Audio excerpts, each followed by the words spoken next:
Hi guys.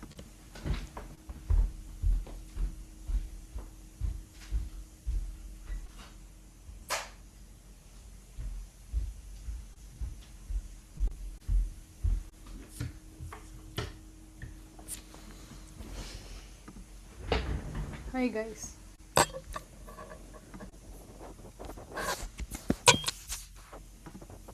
How are you, Subi? When is your test, Subi? March 28th. When is your test, Subi? March 28th. One second, one second. Are you able to hear me now? Yeah.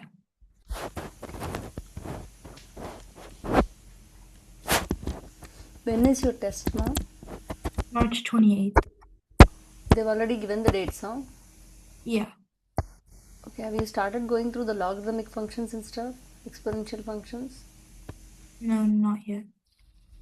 Not logarithm. What, ma'am? Not logarithm. Okay, so see, that will be a pending part I feel as of now, okay? But I'll try to, meaning, see, today I'm planning to extend the class by half hour. Next week we'll do half hour. Okay, during the break, if you're available, we can do an hour. With all this said and done, right, I'll be able to complete to an extent, but there might be a few areas where you might have to go through. I have set up assignments. Did you all see? I've set up assignments for you once in 3 days to start going through all the stuff.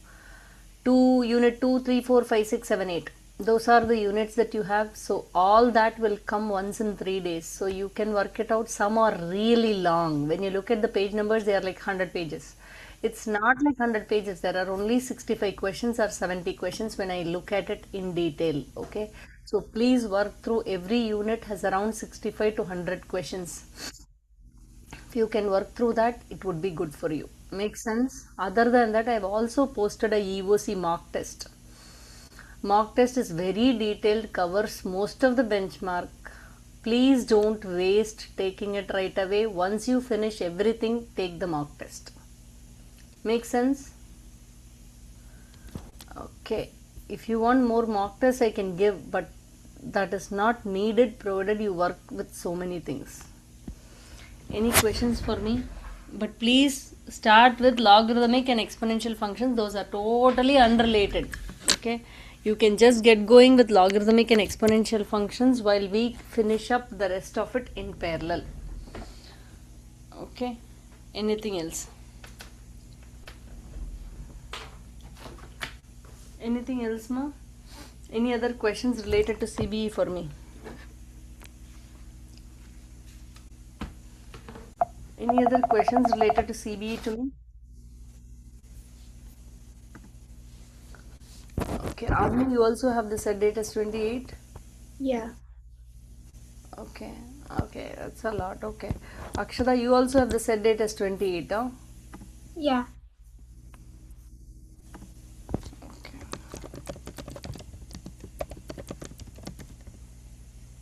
Give me a minute. Okay, so let's get started right away. What are you discussing in school, Rashid? In school, we just started log. You just started log. Okay. Yeah. Okay, then I'll do one thing for this group. Rather than discussing the radicals and radical equations, I don't know where we are on that. Let's see. Did we discuss radicals and rational equation solving? Did we discuss that with you guys? Abai, what are you doing in school? We just started radical equations. Okay, okay. How about you, Ishita and Anisha? What was Priya? What are you doing in school, ma? Rational functions. Or rational We functions? just started. Okay, did you go through the word problems and stuff? Not yet. How about you, Anisha? We're just doing exponent reviews. Oh, exponent reviews. Okay, so let me go over this radicals and rational equations. Okay, and after that there are some word problems to solve. Once we go through that, I'll move on to logarithmic functions. Finally, we'll see square root functions during the break is what I feel for your group. But remind me the way that we want to go, okay? So let's see. Okay. I'm going to, let's see.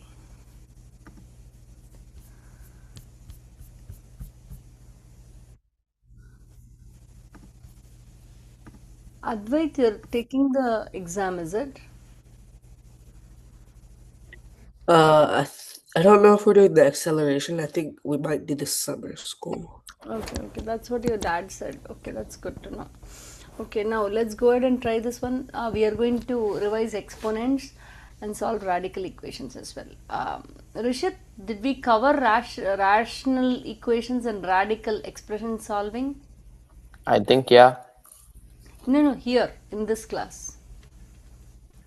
Yeah, it was like 2 to 3 classes ago. What was that? We did cover some word problems and rational functions, huh? So you made us like do the powers of exponents. Yeah. No. What I'm asking is, did we do word problems like work rate, Yeah, heading? near the end, yeah. Okay. We'll let it be a review, and then I'll go to. I didn't do radical functions. Let's see how we do on this. Would you be able to simplify this? Yeah. Uh-huh.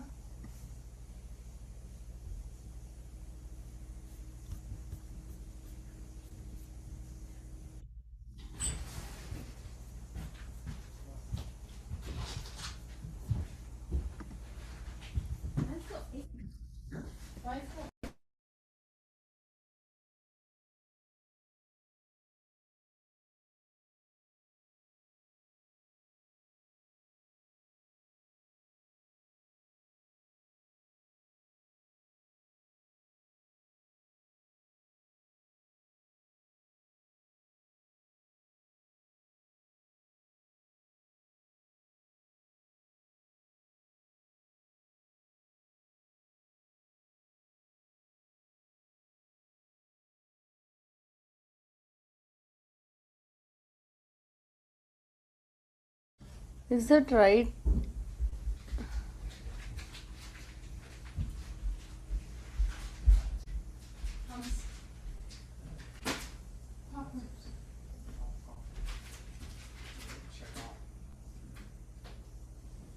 Okay, that's nice, Rishit.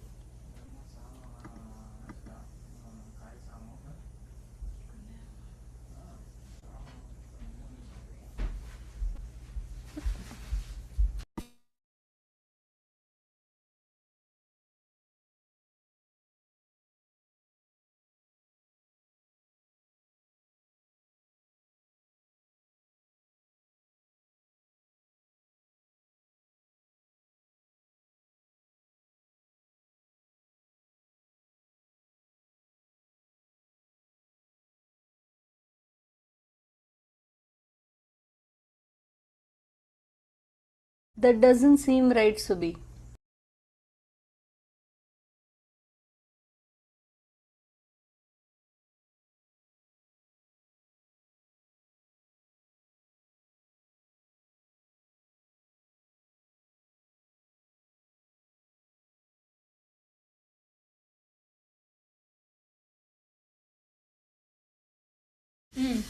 Akshada, where did you get the 20 ma? Doesn't seem right to me. Akshada, 32 power 1 by 5. A 3 by 5. B 10 by 5. C 2 by 5. Divide by A power of minus 2 by 5. 32 power 1 by 5 becomes a 2, right, Akshada? Where is it a 20? Oh, I thought we had to bring it to the simplest form. Yeah, even if you bring to the simplest form, where is it the 20? I think I made a mistake while A doing power it. of 3 by 5 minus 2 by 5 b power of 2 c power of 2 by 5, right? Then 2a b square c power of 2 by 5 is the simplest form. Did you get it?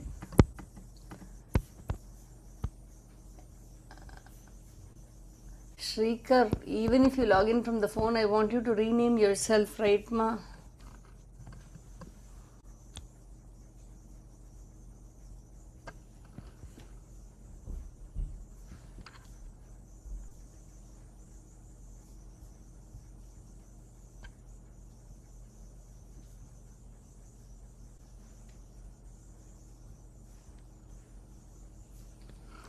Can I move on?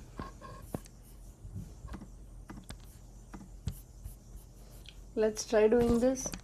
Okay, here I think we discussed when we okay, let's see.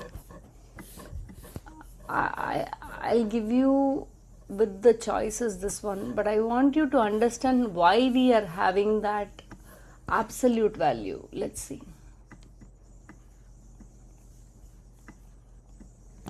How about this?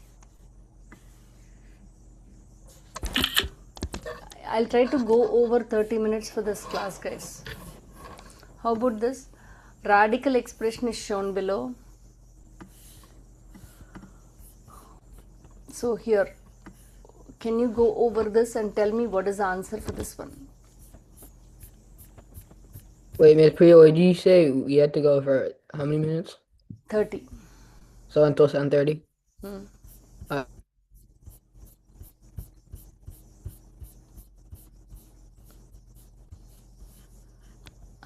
Let's go over this. Let's look at this and let me know the answer.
Did you get it, guys? Rishit, did you get it?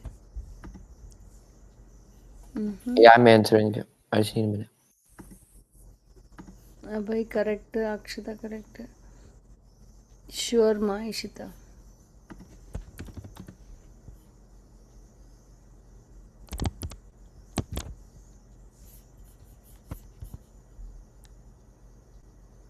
Why Ishita it's a J? Can I check why it's a J? That doesn't make sense to me. Advait, are you doing? Yeah, I'm trying to figure this out.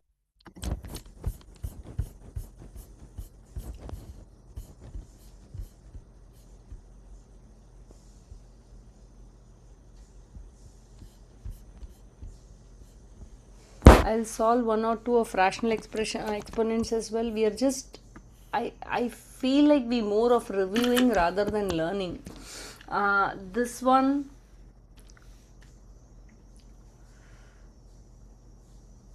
see, whenever it's power 1 or 3, you will have that absolute value symbol. 2 or 4, you won't have it. So here, Ishita, how did you get J, ma?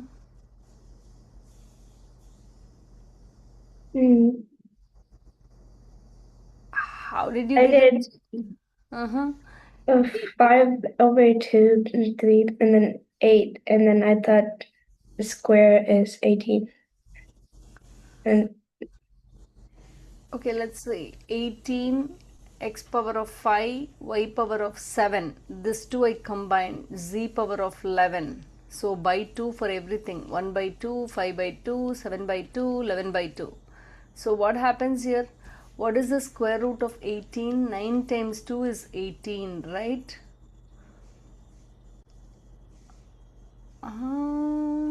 What is going on?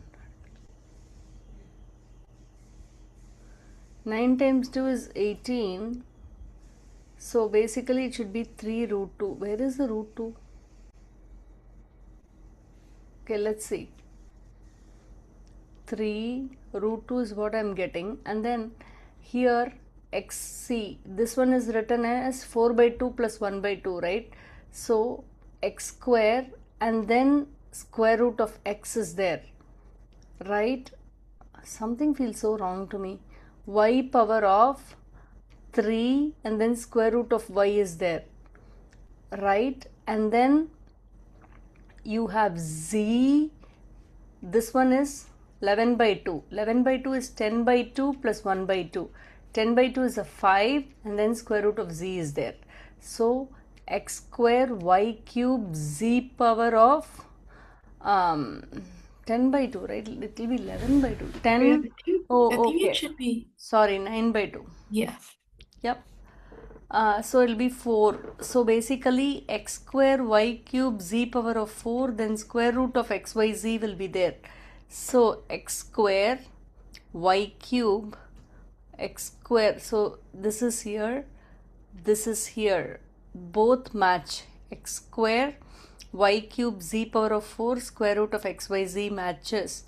However, square root of 18, right, it should simplify to 3 root 2, right? Where is yeah, so 3 root 2, when you think about it, yes, it should contain 3 root 2. So this is gone, 3 root 2 is present here. So G is the answer. Any questions?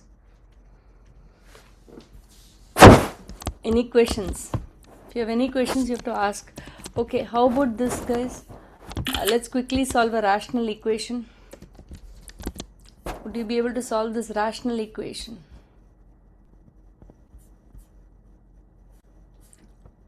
Whenever you have radical functions, right? Function inside a radical, you have to, after getting the solution, you have to plug back in and see whether you are having an invalid solution. Any invalid solution you obtain is an extraneous solution. So you should remember to check for extraneous solutions in case of radical functions and logarithmic functions. Go ahead and solve this.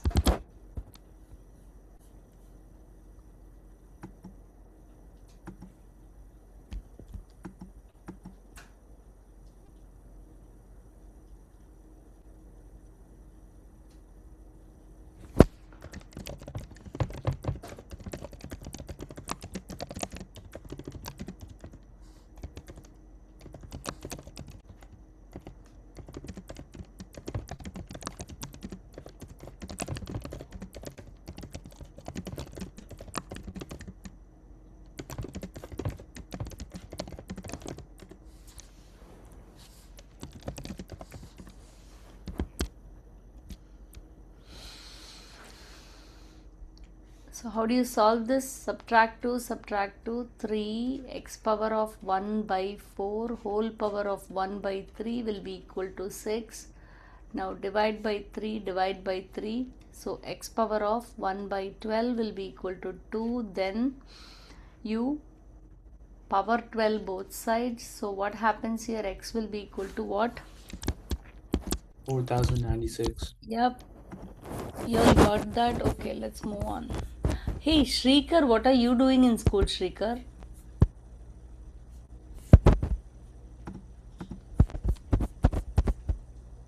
Shrikar, what are you doing in school? We're doing radical. We're finishing radicals. I think we're going to exponential and logistical functions. Okay. Okay, let's go ahead and try this one. An equation involving rational exponents is shown. What value of x can make this equation true? Whenever you have these radical expressions, right, meaning you might end up in extraneous solutions. So you should check, you should plug back in and check. However, you should always try to remove everything other than the radical function on that side. The plus 7 is not needed on that side, so you subtract 7.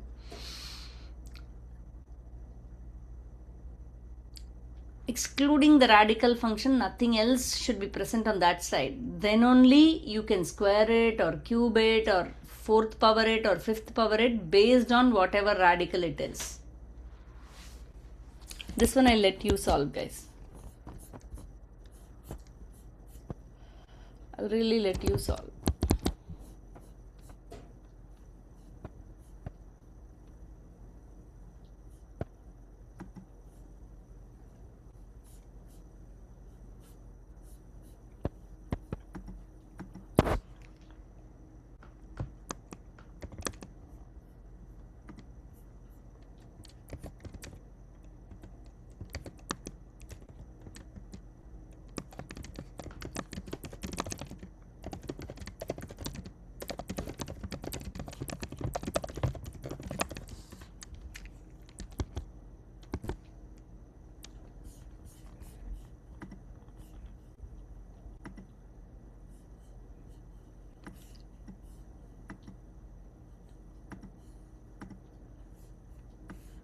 That's nice, Akshata. That is 4096, Akshata.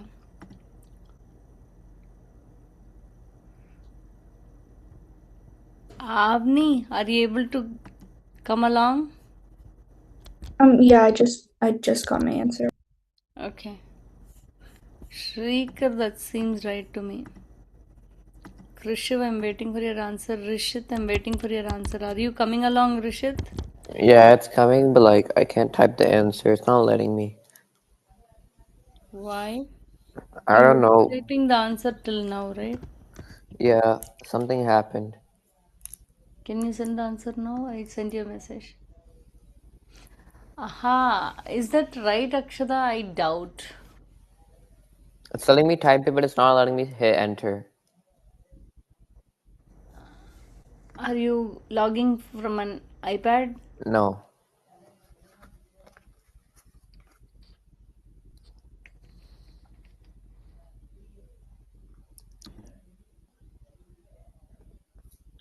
I'll log off and log back in. I sent you a message. Is the fourth root or 4 times the square root?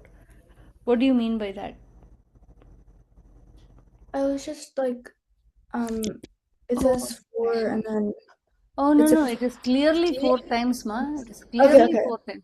Fourth root means it should come inside this. You got it? Yeah. Okay. Try, guys. The sooner we move on, the better it is. I really want to start exponential logarithmic functions. I know we'll not be covering a few and then skipping, but then I can come back.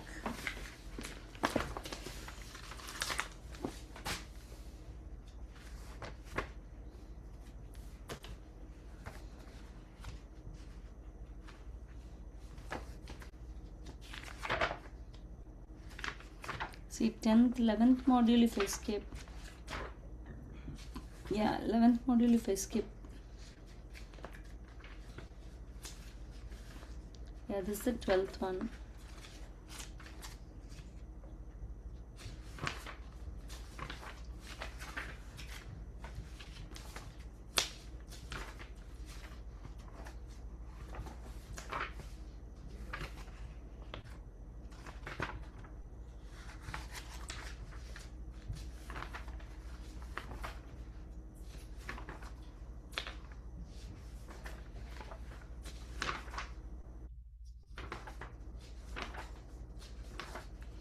I really want to cover exponential functions for you guys. Are we done? Can I move on? Hey, I have skipped module 11 for you guys. Just remind me a little later when we come back. 11 is what I have skipped.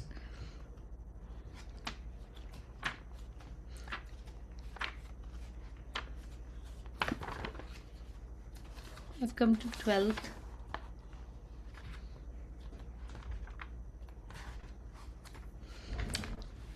Then I'll get to exponential functions provided we finish this.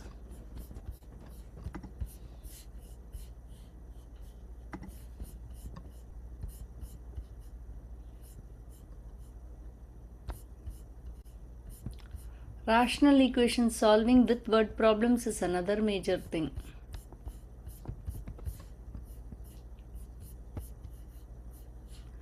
Simplifying radical expressions is one, solving rational equations is another.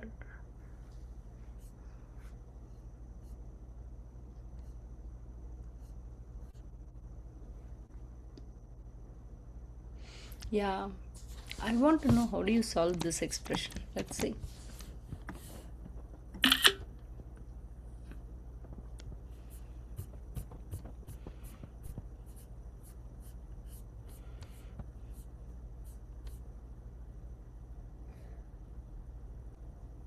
Miss Priya, so today's session's until 7:30, right? Yeah. Yeah, ma'am. I have to go at 7. Sure. Did you get the answer on this?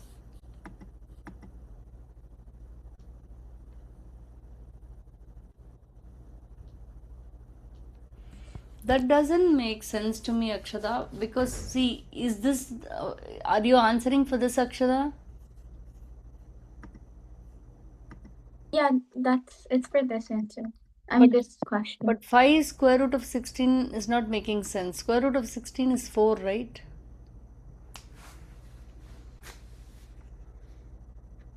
So what do you do? As I said, subtract 7, 128, 4 square root of 2x whole power of 5 is there. Now divide by 4, so you get 32. So square root of 2x whole power of 5 is given. Now because of the square root, I'll square both the sides. So 2x power of 5 will be equal to 32 square is there, okay? I get it. But then this can be expressed as 2 power of 2 to 4 is 8, 8 is 16. 2 power of 5 whole power of 2, which is 2 power of 10. Now here you have 2 power of 5, x power of 5 will be equal to. So divide by 2 power of 5 on both sides. What happens? If you divide by x power of 5, x power of 5 will be equal to 2 power of 10 minus 5. So x will be equal to 2. Many of you got it, but yeah, some of you didn't get it. Okay. Yep. Okay, and then we'll move on. Anisha, are you coming along? Yeah, I sent you my answer. Oh, this one?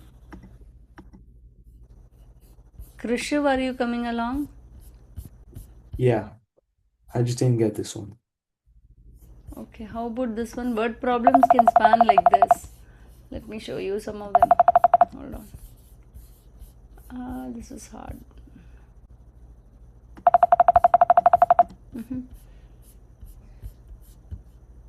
Okay, word problems can come in this types.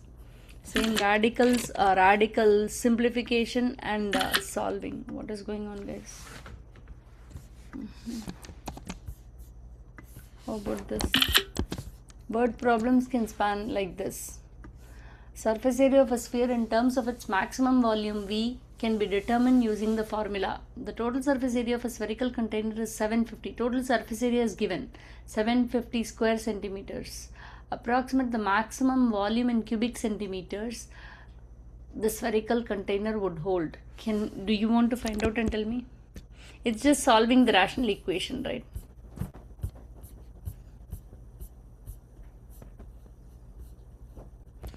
This is a smaller unit though.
Are you able to do or do you want me to do it on the board, guys? So B, you're able to do, or do you want me to do on the board? I'm still solving it.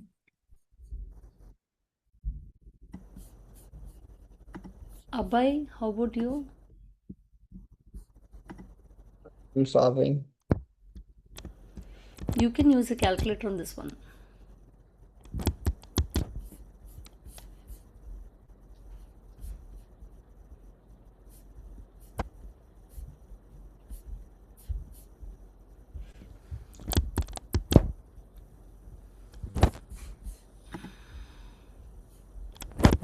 That seems right. 1 8. Yes, Rishit.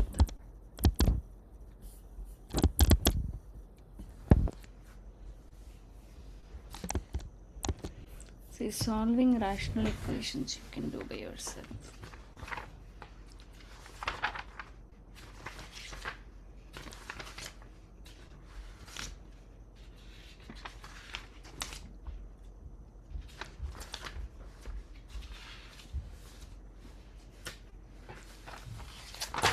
$652 to $656.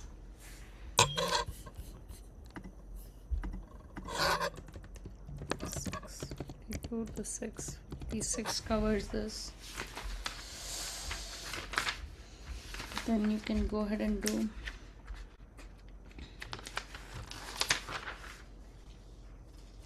666 to 669.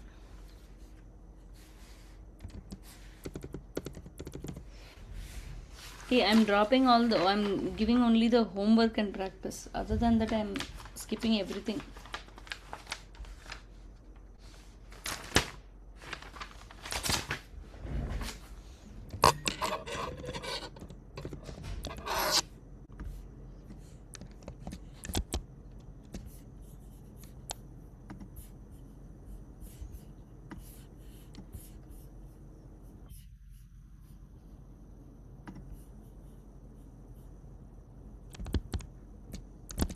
I hope you got it.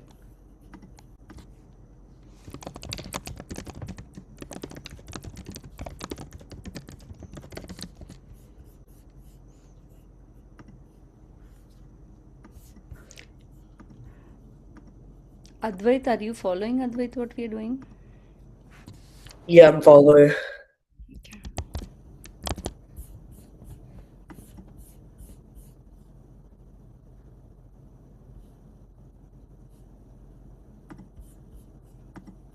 So what is that we didn't cover is? Okay.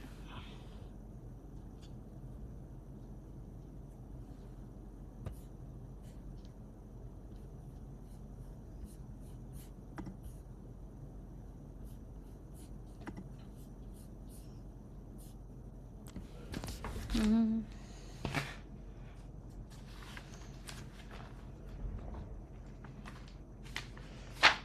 Yeah, see, module 11 I just skipped. Okay, it's okay.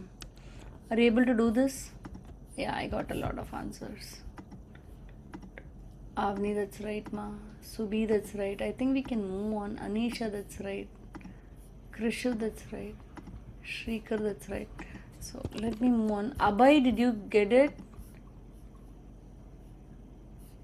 No, I need some help with it.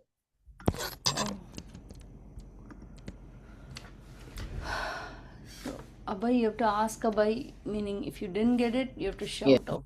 So see, this is going to be 750, substitute 750, subtract 10, 740. Then it's that 740 will be equal to cube root of 113.2 v square, right? So the best way to do this is cube both the sides. So 740 cube will be equal to 113.2 v square divide by 113.2 divide by 113.2. So v square will be equal to 740 cube divide by 113.2. After that, v will be equal to square root of this. Make sense? Make sense? Yeah. That's it. That you can plug it into the calculator and get v is approximately equal to 1892 cubic centimeters. Make Alright. sense? Yeah. Okay. So I just want to move on now. Let's see. I have skipped module 11. I do understand that. Let me know, guys. Only the homework and practice I have given in this entire module. Module 12 is a simple module. So let me get to exponential and logarithmic functions and equations. So that is an important unit. Okay. Coming to, do you all remember geometric sequences? Do you all remember geometric sequences? Let's say we have x comma y 1, 2, 4, 8, 16. Do you remember this sort of a geometric sequence? 1 is a 2, 2 is a 4, 3 is a 8, 4 is a 16. So somewhere here, right? So see.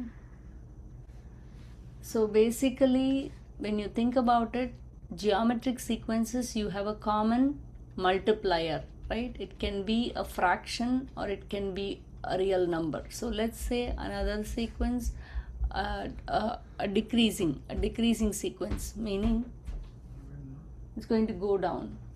It's going to go down. Let's see this one, this sequence 1, 2, 3, 4. So let's say for 1 it was at 16. Now it goes to 8, it goes to 4, it goes to 2, it goes to 1, it goes to half. Let's see this one. 1 is a 16, so somewhere here.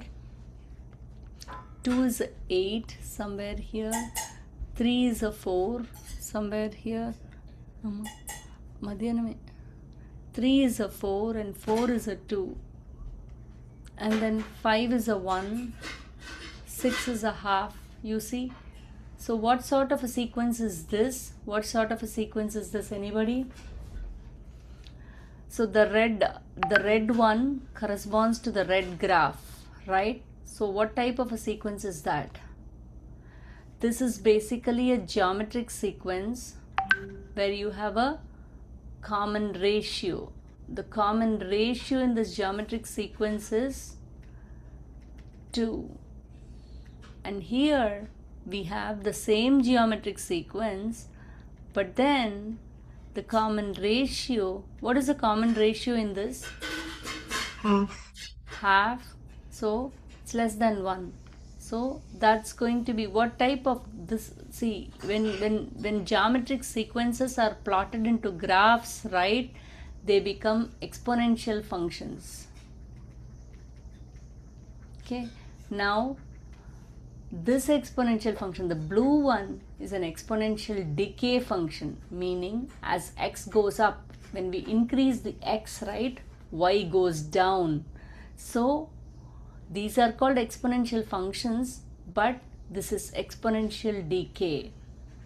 Okay, the other one is, this one is exponential growth function. Any questions? Any questions, guys? So when it will be growth, so basically this geometric sequence, right, can be written as, it's, let's say it starts at if I start at let's say 0. Okay, now 2 by 1 is 1, right? So it will start as a b power of x, right? A times b, the common ratio, power of x, right? So this one is going to be your exponential function. This is all from algebra 1 I am explaining. So in this exponential function, when you look at it, this one is exponential growth, right? So here when you write out this function, what happens? Y 0 would be 32. This would, no, 16 times 2, yeah, it's a 32. Now y would be equal to 32 times half power x. So when you think about it, whatever is exponent, see, x is your exponent, right? So here whatever number is on the exponent, right, meaning this number power x, right? So that is less than 1 means it's a decay function. That greater than 1 means it's a growth function. Any questions on that? Okay, now let's see this one. How about this? Let's say I have the sequence 0, 1, 2, 3, 4. Okay, now I have 100, let me say 100, 10, 1 and then 1 by 10 now. 1 by 100. In this, would you be able to write my explicit formula? What is the explicit formula? Remember, the explicit formula means you will write Gn, nth term, based on the first term, right? Can you write the explicit formula and the recursive formula for this? Would you be able to write, or you want my help? Do you remember or you need my help? Please, you have to let me know, guys. Remember. What is it, ma? I don't remember. Okay, how about the others? Anisha, do you remember? I don't know. I'm writing it down. I'll see if it's correct. Oh, I see. Okay. So this is again from Algebra 1. Not a problem at all. You have to shout out and say remember or not. Then only I'll be able to cover. How about Akshada and Avni? Do you remember? Shrikar, do you remember? Not really. Okay, no problem, guys. Then let's go ahead. Okay, I thought you'll remember, but that's okay. See, here this is x, y. This is the term in the sequence 0, 1, 2, 3, 4. This is the value. Now, when you think about it, successive term by the previous term, common ratio is determined by successive term by the previous term. Don't change this, okay? Meaning if you change this, everything becomes wrong. So successive term is 10 by 100. That means 1 by 10 is your common ratio, right? Now, when you want to write the explicit formula, right, you start with your G0, meaning at the 0 point, that is your starting point. So that number gets multiplied by the common ratio. See, at 0, you start with 100. So that is your original number. Okay. Now what happens? It gets multiplied by 1 by 10, then it becomes a 10. So the first term is this. The second term, when you think about it, 1 by 10 power 2. The third term, when you think about it, 1 by 2 power 3. Do you see it? As a result, your nth term, Gn, will be equal to G, the starting term, that is G1. That is, the starting term is 100 times 1 by 10 power n. Make sense, guys? Yeah. See, the original number you multiply with the common ratio n number of times, provided you start with the 0th term. Here we started with the 0th term, so you multiply your common ratio n number of times. Whereas, if it was an arithmetic sequence, what happens? 0, 1, 2, 3, 4. The same thing if it was an arithmetic sequence, let's say 90, 80, 70, 60. Here when you think about it, there's a common difference of 10. As a result, your nth term, always you start with your first term. If you start with your first term, what happens? You will multiply with the common difference. So when you want to get the first term, what do? A1, you want to write the first term, right? So you start with 100, then what do? Plus, you will, so see, what is the common difference here? It's a minus 10, right? Minus 10. Yep, you add one d, right? So that is a minus 10.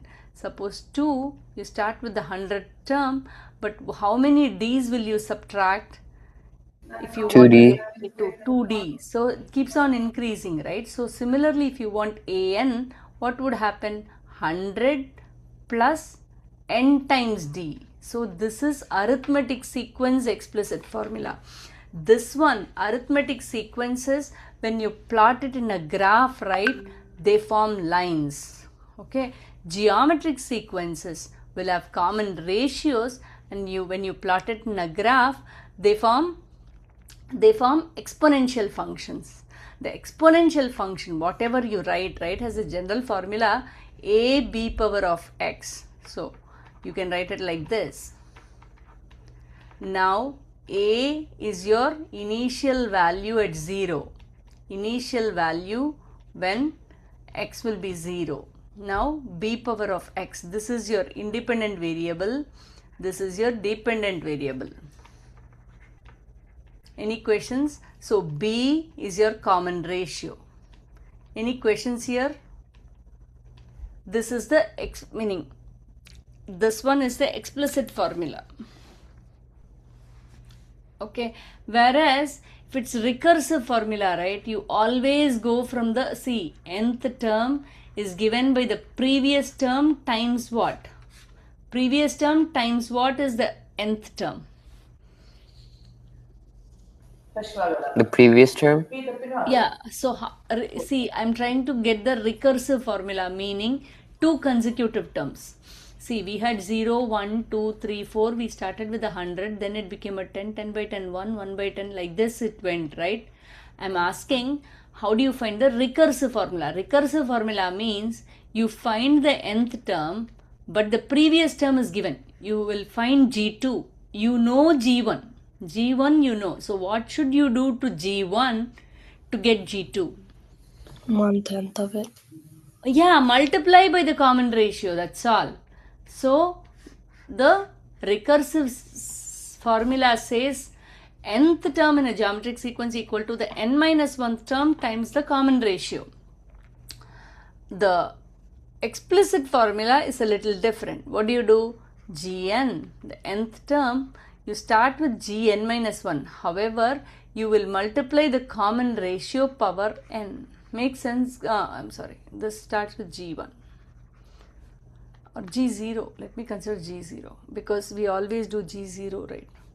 G0 r power of n. Any questions? Suppose if you have g at 1, meaning the value of the exponential function when x equal to 1, if you have, this becomes r power of n minus 1. I'll show you how it works. 100, let's say that's the 0th term, then you have 10, then you have 1, then you have 1 by 10, 1 by 100, right? So here 0th term, first term, second term, third term, fourth term. So this is x and y.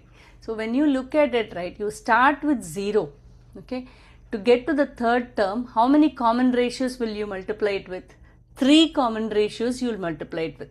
Suppose you start with the first term. If you start with the first term, how many common ratios are you multiplying? 2. 2. So when you start, your starting value is the first term, means you will multiply with n minus 1 common ratios. Suppose if your starting value is 0th term, then you multiply with n common ratios. Any questions, guys? Any questions here? This is the general formula for exponential functions. Now let's see this one. Sometimes when you write the explicit rule, it's always nice to see a restriction written. Let's see this one. A game, an online video game begins with 1024 players. A game begins with 1024 players. Okay, now 4 players play in each game. You are going to come up with this. 4 players play in each game.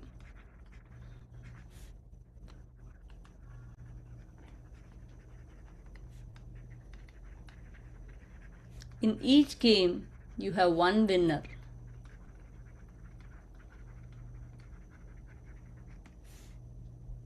And winner advances. And winner goes to the next round.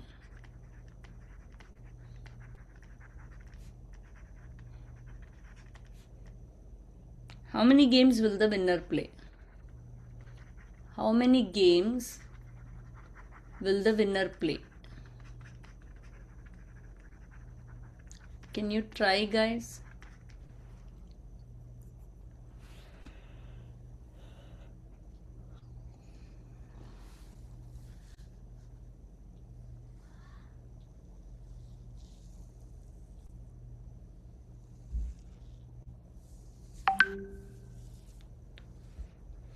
4 players play in each game. Okay.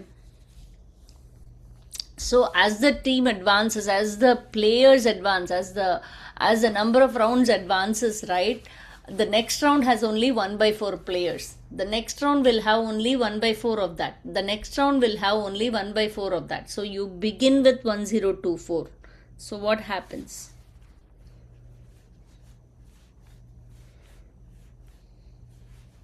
We are starting from the first game, guys. Here we are, yeah. So here we cannot start from the 0th game. Think about it and write. I can help as well.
Did you guys get it?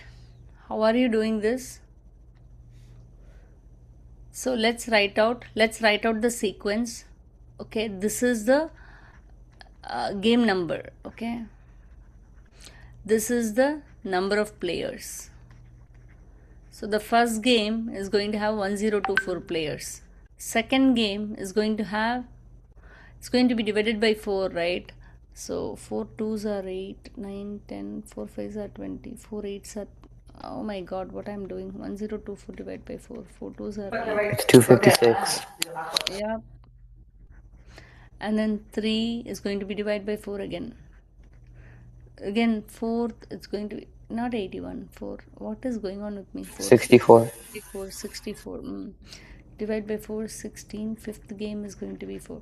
So now, can we come up with the function? We are starting with 1. So 1024 goes on getting multiplied by 1 by 4 power n minus 1, because we start with the first game, right? This is going to be gn, right? Now so how many games will the winner play? The 1024 number of players should become 1 player. So what happens? What is the answer? 1 is equal to 1024 times 1 by 4 power n minus 1. So how many games will the winner play? 6. Yup. So 1 by 1024 will be equal to 1 by 4 power n minus 1. What is 1024? 4 4s are 16, 16 4s are 64, 64 4s are 64 4s are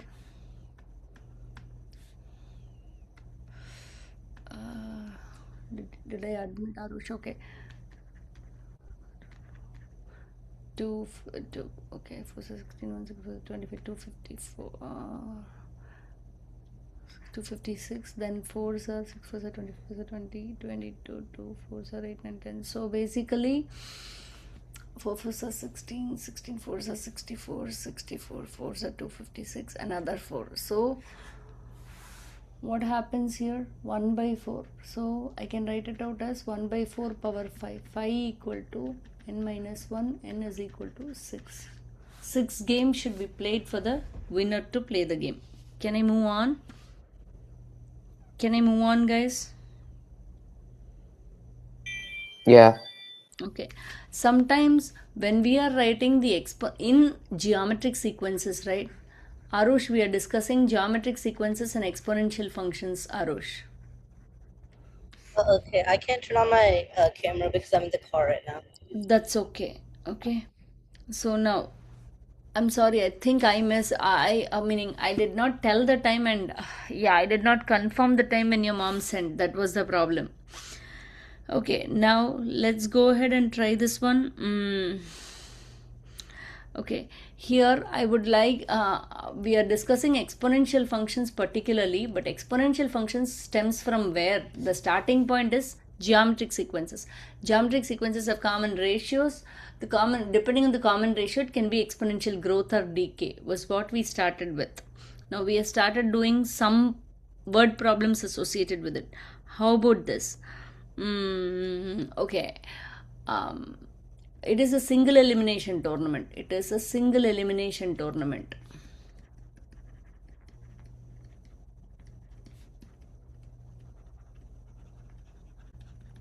Okay. Now, we want the winner to play 4 games. We want the winner. You're going to come up with the equation for this. Winner to play 4 games. How many teams should we get started with? How many teams or how many people?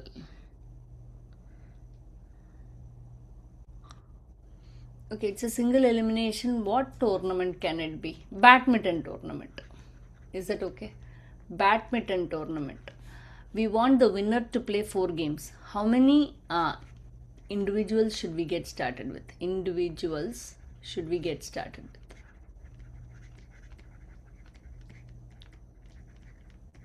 Can we try? Write the explicit rule. Write the explicit rule. What is the explicit rule here?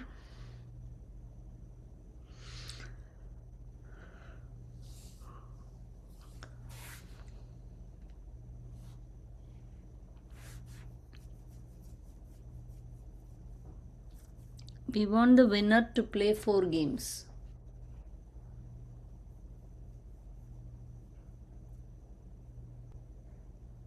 What is the explicit rule and how many individuals should we get started with? We want to play for, we want this 2, 1. So, we want the winner to play 4 games. So, what happens?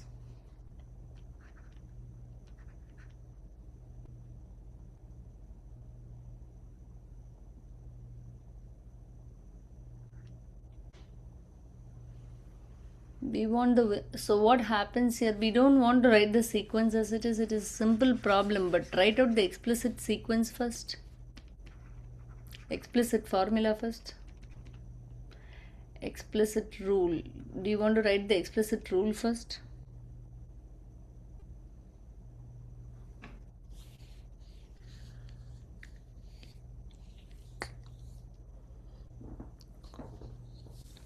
Did you guys get the explicit rule?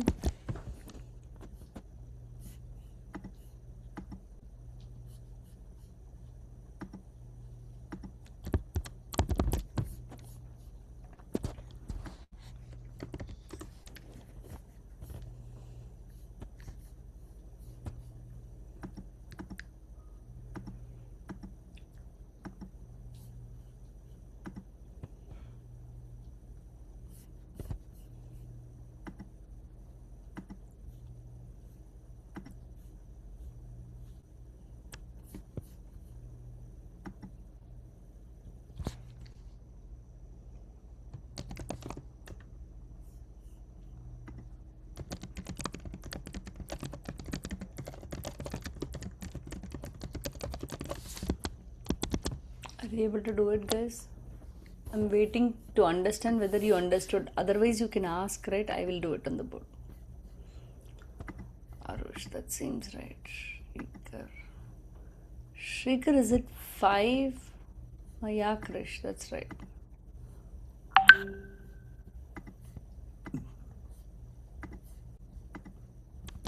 I sent my answer. Yeah, I'm checking. Rishit. Rishit, I'm not getting your answers. What is going on, Rishit? Oh, you have two. Okay, okay. I'm sorry. Yeah. Yeah, that's right. Thanks.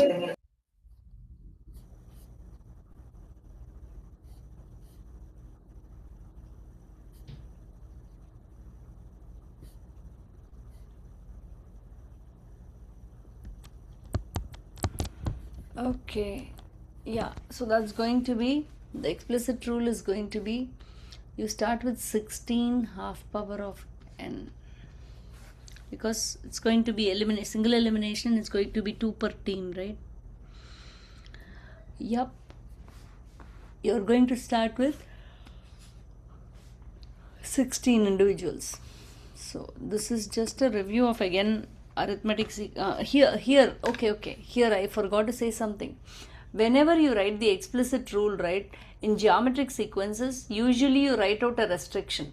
You see, usually you write out a restriction. See, this is the nth term in a geometric sequence. So I will write it out as f of n will be equal to 16 half power of n. Here, usually in geometric sequences, it's better to write out a restriction. So n, the number of, meaning when can you use this? If it is, yeah, it has to be greater than or equal to 1. You see, you're not going to put the 0th game. It's going to be the first game that's going to start, right? So based on the context, you will define a restriction on the independent value if it is a geometric sequence. You will have to write the restriction as well if it is a geometric sequence. Now, coming to how do you graph this? F of x equal to 2 power of x. F of x equal to 10 power of x. How do you graph it?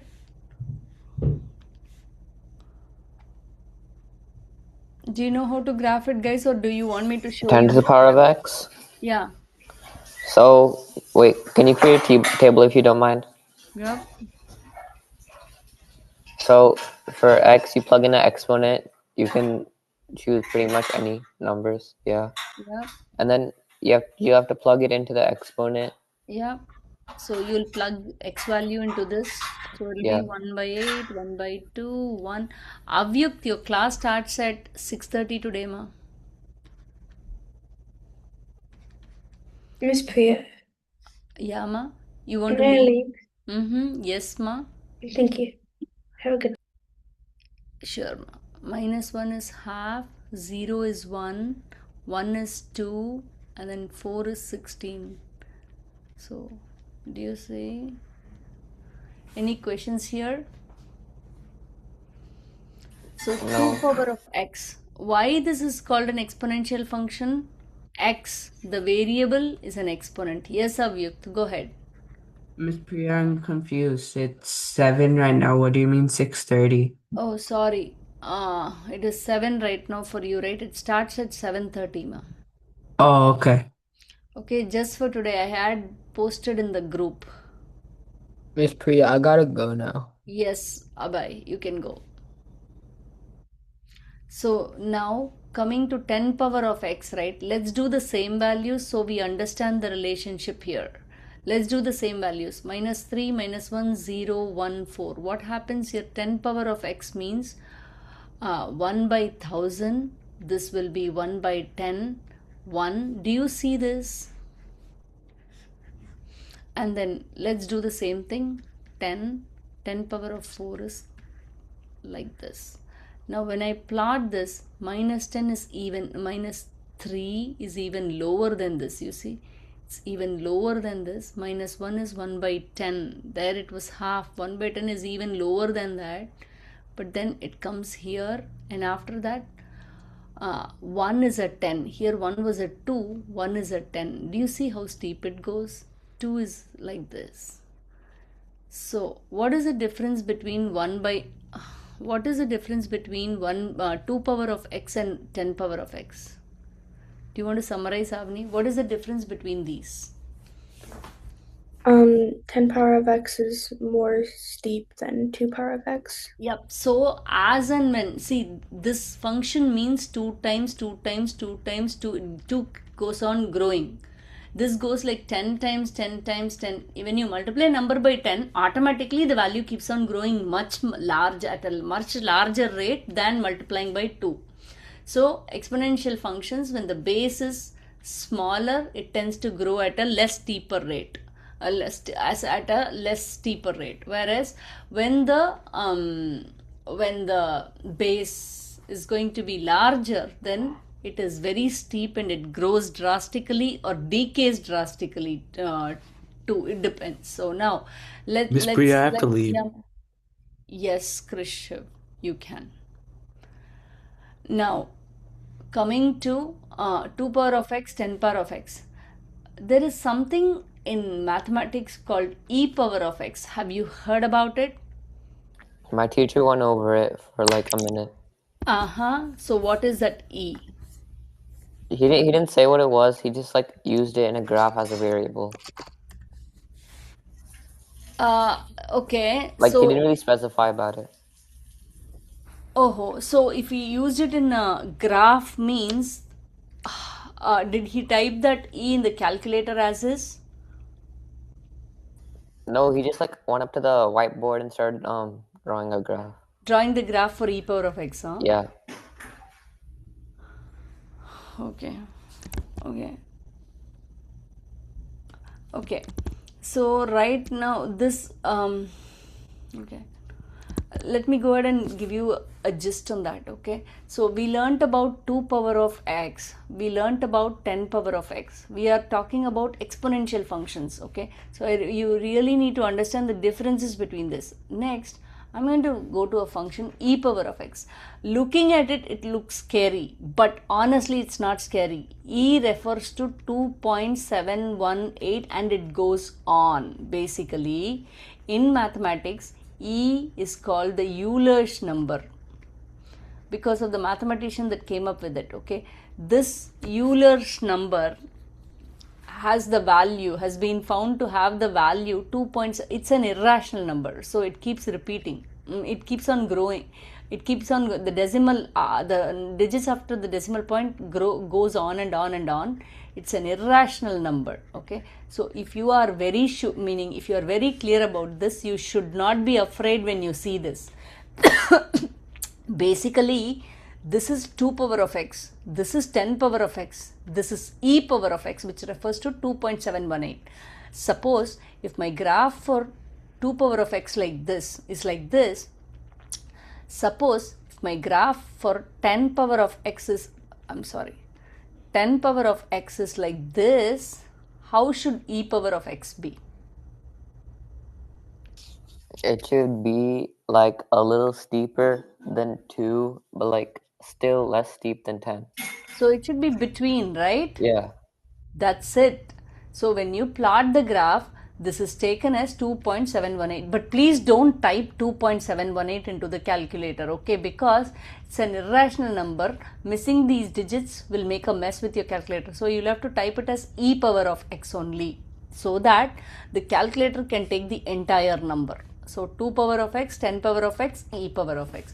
E power of x is another base, that's all. E refers to a nice number, irrational number in mathematics. It's called the Euler's number. Meaning the way Euler arrived at Euler's number is very interesting. Okay, but you know what? We are not going to cover it. Okay, for now you are going to take it as Euler's number, and it is it is just equivalent to 2.718. So whenever you see, why do we want to discuss that? When we want to discuss exponential functions, we are discussing these, but why do we want to discuss this? There is a relation. Okay, the thing is, once we finish discussing exponential function, we'll go to logarithmic function. In logarithmic function, they both have very distinct this has a different logarithmic function, this has a different logarithmic function. So important to know both. That's why we discuss this in particular and give importance to it, because this is going to give out another logarithmic function, this is going to give out another logarithmic function. Both the logarithmic, knowing both the logarithmic function is very important. That's why we start discussing this e power of x. Okay, now let's see this one. We are going to discuss the transformations a little bit. Okay, let's see how about this. What is this transformation? What is this transformation? Vertical stretch. Did I make a mistake of putting it in the wrong class? Give me a minute, guys. Just a minute. Johan? Yeah. Sorry, Johan, did you not get the message, or did I put it into the wrong class? Can we meet just for today? Oh, did I put it into the wrong class? Johan, just for today. Yeah, I put it in the right class. Just for today, can we meet at 7:30? Yeah, that's fine. Yeah, sorry about it and thanks. Okay. Yeah, I did put it in the group. I think parents did not see. I thought I put it in the wrong class. It looks like I put it in the right class. Can we meet at 7:30 just for today? Same, Pratika. I'm sorry. Okay. Thank you, Ma, for the flexibility. Okay, let's go ahead and try this out. How about this? What is the transformation in this function? Anisha, you want to explain? Advait, no switching of video, Advait. What is the transformation? Shrikar, you want to describe the transformation?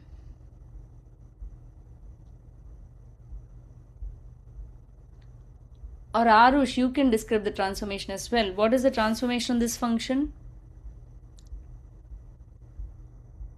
Vertical compression by Vertical compression by 1 by 4. Good job. How about this?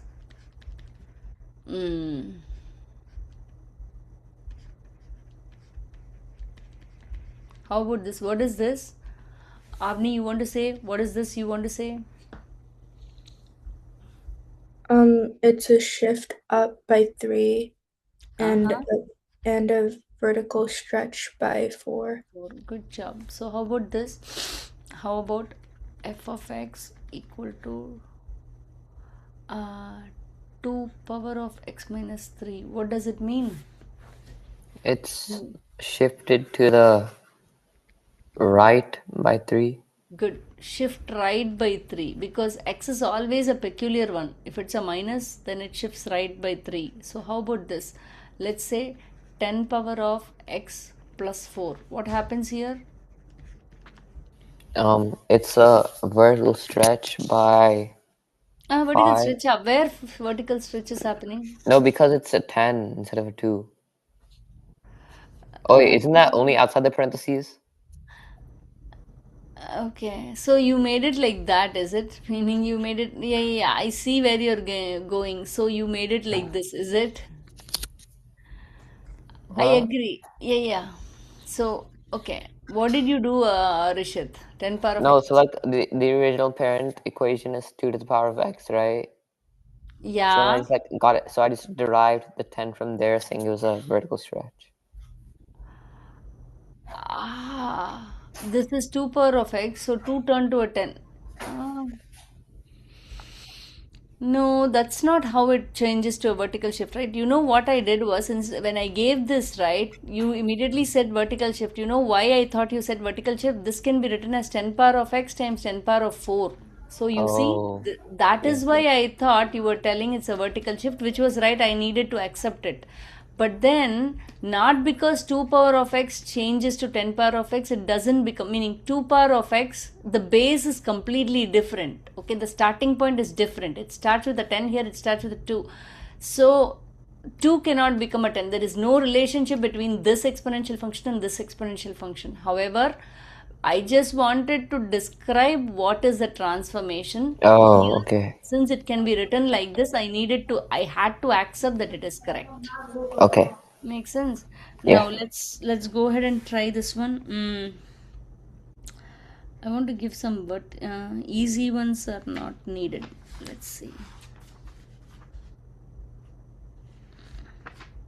Oh wow, how about this? I want to draw this graph. Minus 3, 2 power of x minus 2 plus 1. You know what, guys? I want you to be able to, okay, first tell me the domain, then tell me the range. This is one good question that we'll do fully. Okay. Then I want you to tell me what are the reference point in a parent function. Let's say 2 power of x is our parent function here, correct? Now in this 2 power of x, right, here let's see what are the reference point. 0, when I put 0 it will be a 1. Ashrita, sorry ma, we will start at 7:30 today. So 0 comma 1 is a sorry. reference point, no problem at all. And then here this is the base, right? 0 comma 1 is a reference point. The other reference point is 1 comma whatever it is. 1 comma 2 is a reference point, meaning whatever is the base is a reference point. So there are two reference points. One is 0 comma 1, because if you put a 0 here, y value is 1. 0 comma 1 is a reference point, 1 comma 2 is a reference point. In your case, I really want to understand where does, meaning the parent, in the parent function, the 0 comma 1, what is the transformed point in this? That I would like to know. Okay, and then I also want to know where does 1 comma 2 in the parent function, this, where did it transform to what coordinate point it transformed to. These are the ones I want to know. Can we try? And what is the asymptote? What is the asymptote? Can we try all of this? Get started with something, guys. I'll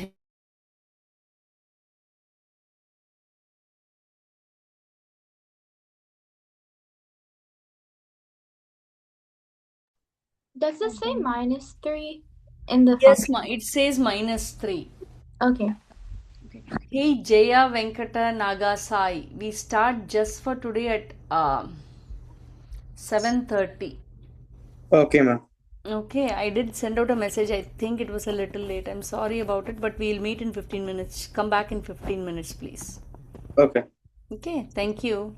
Mm.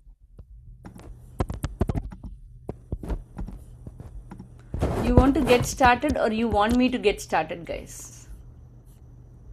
I don't know how to apply the transformation to the points. You don't know? I know the asymptote though. Okay, you know the asymptote. What is the asymptote? Y equals 1. Y equals 1. Good job. Okay, let's go ahead. Let's do one by one. Okay, see, function transformation alone, any function transformation, the base is always the same. Okay, the base concept is always the same. There's no need to teach each function. Okay, so basically in an exponential function, here the parent function is 2 power of x, right?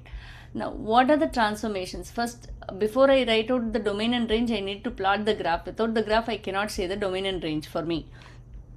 So let's go structured in order. Okay, so let's go ahead and try.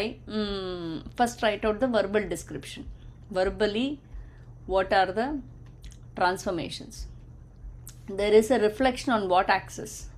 X. A reflection on x axis, which affects the y coordinate. And then what else are there? Vertical stretch. This one is it shifted up by 1. vertical. Wait. I will call it as right by 2, right? No, the -3. Oh, -3. Sorry, I forgot about it. Thank you. Yeah, vertical stretch by 3. So first you need to cater to reflection and stretch. Then only you have to come to translation. Vertical stretch by factor of 3, and then that affects the y-axis. Then right by 2. That affects which axis? X. X-axis. And then up by 1. That affects y-axis. Now any point xy in your parent graph, how did it transform? We have to note all the x transformations. Let's see the x transformations. There is one x transformation here. So x became x plus 2. Y has a ton of things to take care of. First of all, it was negated. It became a minus y. After that, it was multiplied by 3, right? And then what happened? Added 1. So it became minus 3y plus 1. Any questions here? If this was the transformation, 0, 1 point was transformed to what? 0 became 3. 0 became 2. 2, minus negative 2. Yup. Similarly, 1, 2 changed to what?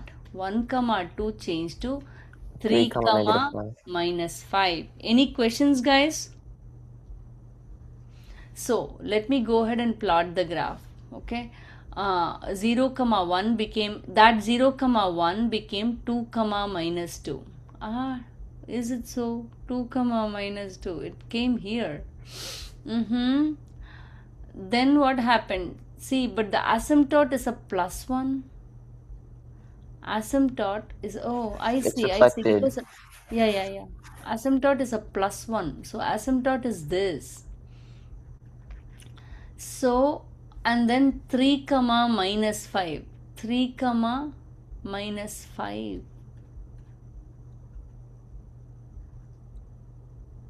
Oh, it is reflected. Okay. So now what happens? Okay, 2, minus 2. So 1, we need to find out more points on the graph for sure. We need to find out more points on the graph, but likely the graph goes this way. Make sense, guys? Yeah. So now what is the domain and range for the graph? Domains all real numbers. Domain is all real numbers, okay. Then so range, can I write it like this? Can I write it like this, please? Minus infinity less than x is less than infinity. What is the range? y is less than 1. Less than 1. Y is? Less than 1. Yup. So see, this is the topmost point, right? So minus infinity less than y is less than minus 1.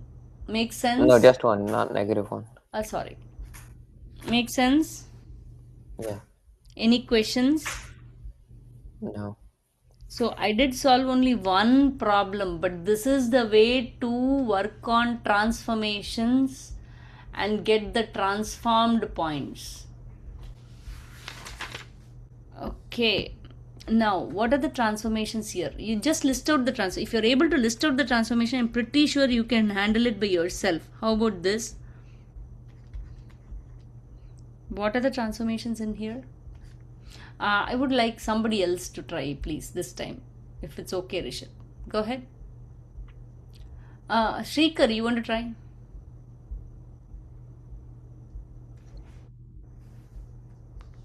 Shrikar, you want to try? Okay, I go next. Okay, you want to go next. Okay, Akshada, you want to try, ma'am? Is it a reflection on the x-axis? Okay, reflection on the x-axis, correct, ma? That affects y. Yeah. That affects y coordinate, okay. And then this one? Vertical compression. By 3 by 4. That affects y as well. Mm-hmm. And then this one? A shift to the left. Left by 2. That affects which axis? X. X, and then? And then up 3, y. Yep, that will be y. So y becomes negated, then multiply by 3 by 4, and then add 3 to it. So that is the y transformation. X transformation is x minus 2. Make sense, guys? This is the very methodical way. You will not make mistakes at all in transformed graphs if you go this way. Write the verbal description, see whatever it's affecting, x or y coordinate, then transform the points accordingly to what you have written. You will never make mistakes. Can I go ahead? Okay, now So we were able to graph, meaning we were able to graph exponential functions, be it any base. 2, 10, e we have learnt nicely. We have also gone into transform graphs. We wrote out the domain range as well, and then we got the transform points. Now, if they give you the graph, you should be able to write the equation. So let's try that out. I'm going to give you a graph. Okay, I'm going to say my graph passes through 2 by 3 comma minus 5 by 3. 2 by 3 comma minus 5 by 3. There is one point here. Okay, and then minus 1 by 3 minus 1 by 3. Okay, let's see this one. The graph goes like this.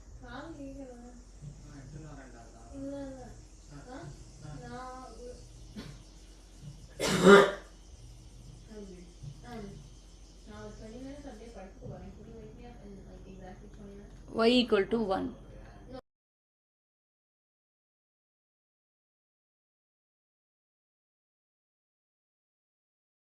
Y equal to 1 is the asymptote. Now, do you know how to graph this? Let's come to our general format. F of x will be equal to a. See, usually a b power of x is your general format, right? Here I would like to have these in place. A b power of x minus h plus k. Does that make sense?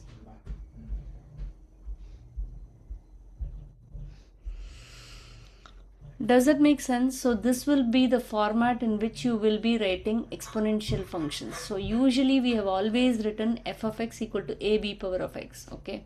Now this is considering your parent functions, meaning going like this or going like this. However, we are accounting for h and k. What is this h and k? H and k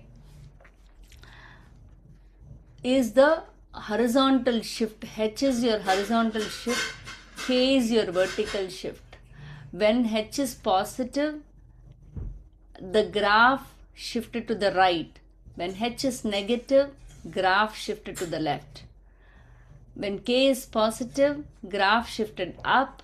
When K is negative, graph shifted down. So we are accounting for the translations as well in the general format. Can we try now? First, maybe I'll go ahead and try this one. I'll give you one another with which we'll conclude. Okay, let's try this one.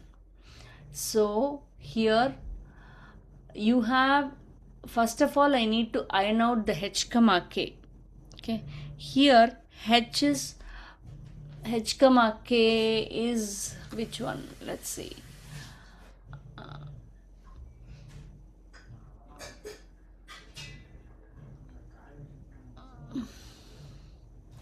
We should have taken an easy one though.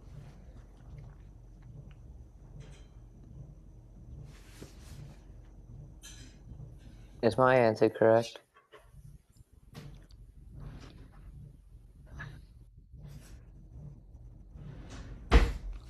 Is your answer correct? I need to check. Wait, Rishit. I'll check. Minus.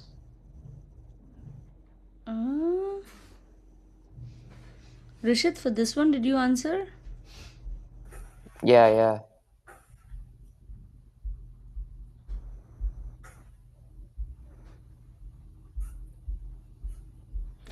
One second, Rishit, let me check. No, not really. This one, Rishit, 5. No, it's already messy, right? Is that right? No, right, Rishit? Wait. But can I show you my thinking process at least? Like, show you? Yeah, why not? Go ahead. Okay. So, as negative 1/3 went to 2 over 3, 1 over 3, Yeah, negative 1 over 3 went to negative 5 over 3, which negative? means negative 1 over 3 went to negative 5 over 3. Yeah, correct. So then I got the asymptote, which is y equals 1. Correct. So what is the common ratio? The ratio's 5. I mean, like, the number within So the parentheses is 5. Successive term by the previous term, right? Yeah. So what it is? It's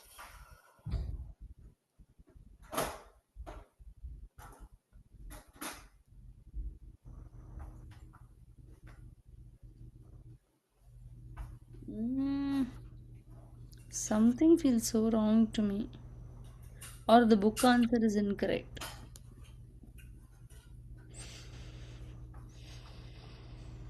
Okay, something definitely feels so wrong to me. 1 second, let me check.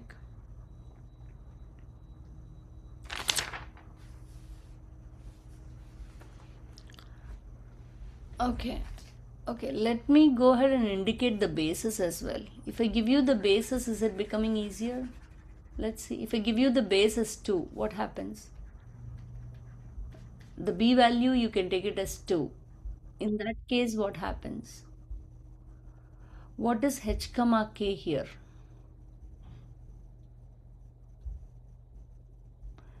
H comma k is,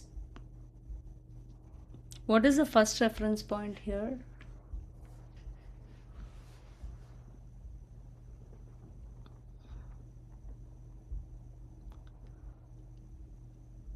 The first reference point is 1 minus 1 by 3. Okay, h comma k, let's take it as wait, minus how 1. would b equals 2 work in this? No, I'm just giving you the value of b. Wait, yeah, how would it work though? See, this is minus 1 by 3, 2 by 3. This is Yeah, not the first yeah. term and the second term, right? You see what I mean? Huh? That is why Oh, you yeah, cannot yeah. make sense. Mm-hmm. Yeah, that is why I'm saying, see, I cannot determine, if it is the first term and the second term, I can determine the common ratio, but you cannot determine the common ratio with this sort of values, right? So I'm giving that the base can be taken as 2 in this case. So let's see, the first reference point is minus 1 by 3, 1 by 3, right? Let's go ahead and substitute and see. Minus 1 by 3 will be equal to a b power of b, we know b is already given, so let me substitute that. It's just plugging and doing 2 power of x minus minus 1 by 3 h comma wait x comma y, right? H comma k. First let me substitute h comma k. I'll go to y later. Let me put it as y. I'm just plugging in h comma k as these two. So when let's go ahead and do one, I'll show you and then you can ask me. Now here, this is going to be minus 1 by 3. H comma k is substituted. Okay, h comma k value is substituted as minus 1 by 3, minus 1 by 3. Now let's go ahead and rewrite this. A 2 power of x plus 1 by 3 minus 1 by 3. Now I know another x comma y value, so I'll plug that in. Minus 5 by 3 will be equal to a 2 power of 2 by 3 plus 1 by 3 is 1 minus 1 by 3. Now 2a minus 1 by 3 will be equal to minus 5 by 3. With that in place, 2a will be equal to minus 5 by 3 plus 1 by 3. 2a will be equal to minus 4 by 3. So a will be equal to minus 2 by 3. Does that make sense, guys? Does that make sense? Once I find out a, I can go ahead and plug that in. 2 power of x minus h was x minus 1 by 3, and then h value was minus 1 by 3, right? So x plus 1 by 3, then k value was minus 1 by 3. So this is your equation. We can do this again next week. If that's fine with you guys, we'll do it next week.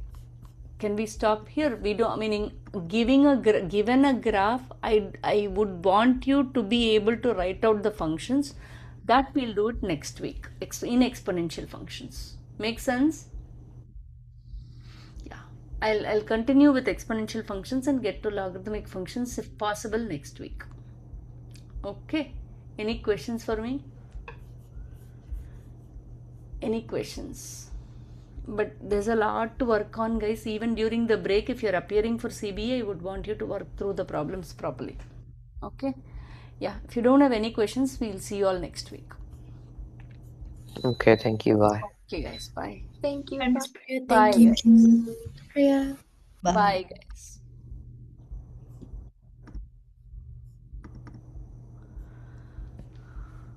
Hi, guys. How are you all? Thank you for being flexible, guys. The 20 minutes delay, right? Just give 1 second. 7:05 to 7:18.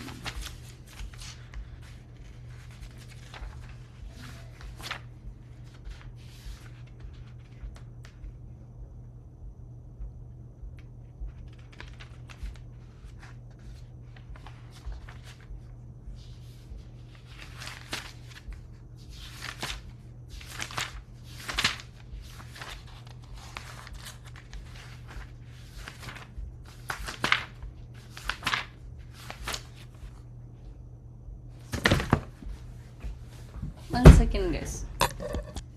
1 second. Let me put down the.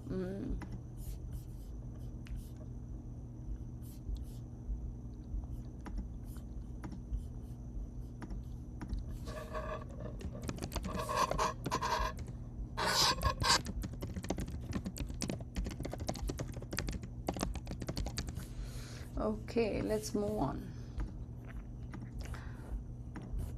Okay, guys. Let's go ahead.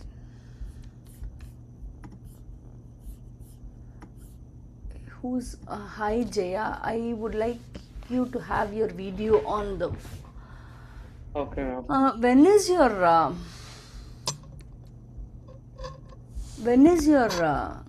Avyuk? When is your CB exam? April and May. April and May. Okay. No. Has the date come? Oh, you're in Prosper. Okay, I keep confusing. Harshita, when is your exam? In March. March ending. Have they given the dates, ma? Yeah, it's March 26th, like right after spring break. Okay, have you started going through probability? Yeah, I was actually thinking of taking the UT high school course. I'll tell my mom to like text you all about it. Yeah, would be good. Meaning you're going to take the exam there? Yeah. Oh, not the CBE? No. Oh, that's good. Then you have more time, correct? Yeah. Oh, that's so nice. When are you going to take that? It's gonna be in summer. Oh, that's so nice. That brings in a lot of relief to me. I'll be able to complete. Okay. Because see, the mark, they really are pushing the. See, it was in April. At some point, it was on April 22nd, 23rd, 2 years back. Then again, they came to April first week. Now I'm seeing March 27th. It's so hard to get that done before March. How about you, Johan? What have you decided? I signed up for the one through the district, so it's probably going to be at. I haven't gotten the exact date yet, but it's at the end of March and the beginning of April. It's either one of those days.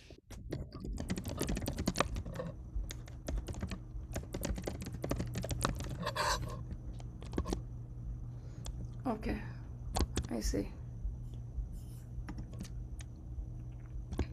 Okay. Have you started going through probability? Yeah, I have. Okay. Let me know if you have any questions anytime, Johan. Particularly during the break, if you have something to ask, let me know. Okay, I really want you to get through for 27th. Pratika, you're also taking it? Yes. When, ma? It's we don't get the date yet, but it's either I think it's the middle of April is my guess. Okay, middle. Oh, okay. How about you, Ashrita?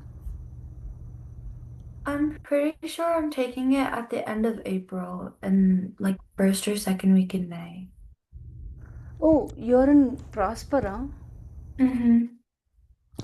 Oh, okay. Then okay. I'm very nervous, guys. If it is March end. Okay. How about you, Dia?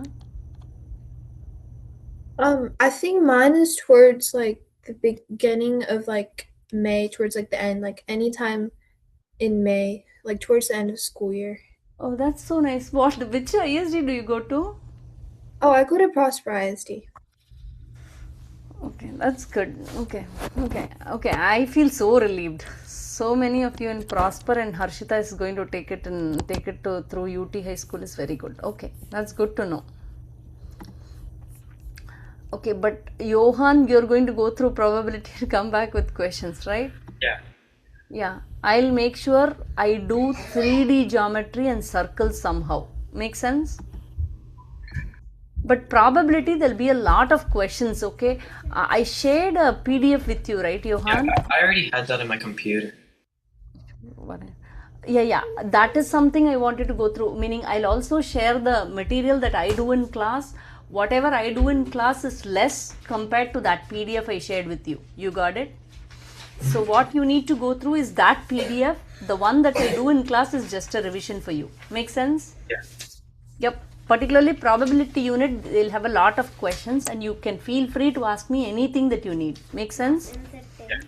Okay. Particularly during the break, you can exploit the time.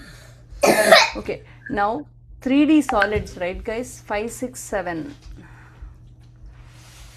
We are really backward. Okay, on 3D solids. 1 second.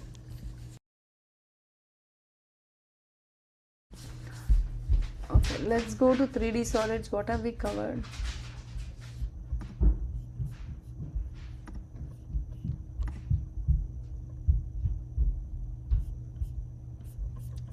Okay, did we finish 3D solids part 7? We did, so that was a review, right? Okay, so part 2 we have not started. Okay, there's a part 2 of 3D solids as well. Okay, now, Ananya, what are you doing in school, Ananya? Have they started circles? Yes, and we're doing central angles and inscribed angles and major arcs and minor arcs. Okay, see, that's what I'm going to start circles, but Johan, you're going to remind me to do 3D solids part 2 shortly. Okay. Circles, I'll just get going with it. 3D solids, okay, that's hard. Let's see. Is it part 2 for 3D solids, like just volume? Yes, volume, but volume is easy. I know you'll solve all volume problems, but what you will not be able to solve is volume and surface area ratios will come. Volume surface area ratios, if they come, that's a little tricky part, which is covered only in geometry, which was not covered in grade 7. You got it? So I'll do one thing. I don't actually mind share. Just a minute, wait. Jaya, please hold on, okay, till we iron out all these. Okay, ma'am. Spiral review. Okay, circles, okay, but where is the 3D geometry? Miss Priya. Yeah, ma? So I asked my friend what was on the test, and she said that there was permutations on the test. Exactly, it's a part of probability. Okay. See, for you, there is no problem, Pratika. If it is May, we will cover it. You got it? Only problem is with Johan, who is going to appear on March 27th. I cannot do everything before March as well. You get it? Yeah, for you, it's not at all a problem. Okay, 3D solids part 2, I'm going to share with you guys. I will share with you, I will put a note that we'll cover it later. In the geometry class itself, I'll do that. Johan, that's particularly for you.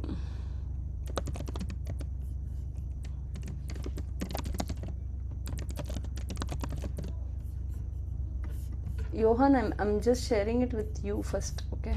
I'll do with the others later. For you, you can get going with your exam. Make sense? Part 2 is most of volume, but at the end you need to go over 1 or 2 parts. Okay, I've posted that, but I'll go over with you sometime. Let's see. Let's plan that out, Johan. Okay? Okay, now... okay, let's see. I wanted to go to circles, right? I'm just getting confused. Hold on.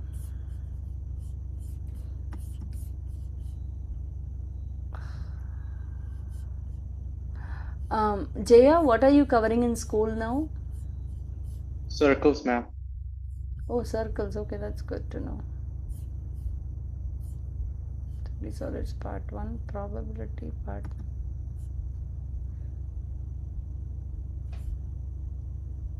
Okay, that's not it. I'm in the wrong class now.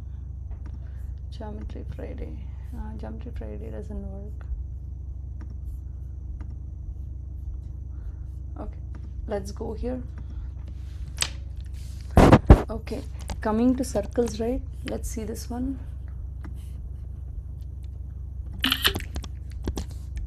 How about this? In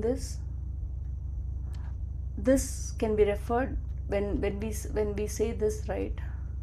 This means a circle whose center is R. This indicates a circle with its center R. Now, what is Rx? What is XY? What is the relation between the two? We are just discussing very simple concepts in circle. What is Rx? What is Rx? Radius. Radius. XY? Diameter. What is the relationship between them? Diameter is 2 multiplied by the radius. Yep, 2 times radius. And what is the circumference of the circle? Pi multiplied by the diameter. Pi multiplied the diameter, or I can call it as 2 pi r. Okay. Now coming to area of a circle. Is it pi r square? Pi r square, correct. Okay. Now after this, area will be equal to pi r square circle. Okay. Now, okay, how about this? What is this called? Area encompassed by 2 radii and the outside edge of the circle called? Is it a sector? Yep, that's called a sector of a circle. Now, what is this called?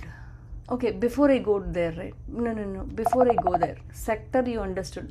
The area encompassed by 2 radii and the outer edge of the circle is called a sector. Okay.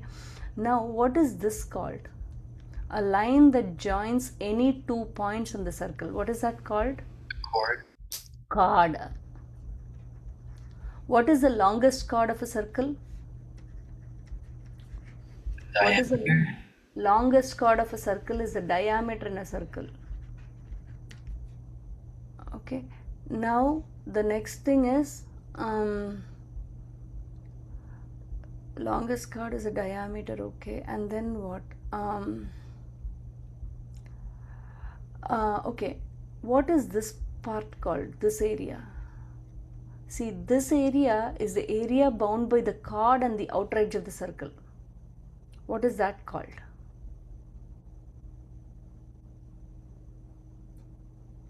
This one. Area bound by the chord and the outer circumference of the circle. That's called the segment. Okay, when we start discussing circles, we need to be aware of every possible thing. Okay, at least whatever you, this is just a little more than what you need to know, but you should know what is a segment, what is a sector, what is a chord, what is everything about it. Okay, can I move on? So we discussed sector and chord. I did not write down. Sector is the area bounded by the 2 radii and the circumference. Segment is the area bounded by a chord and the circumference. Can I move on?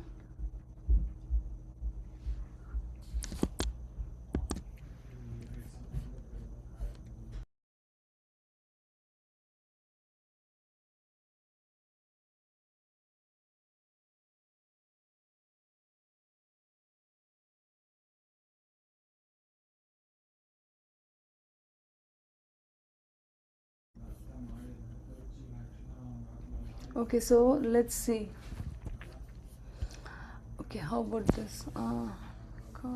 See, these simple things I think you can go over.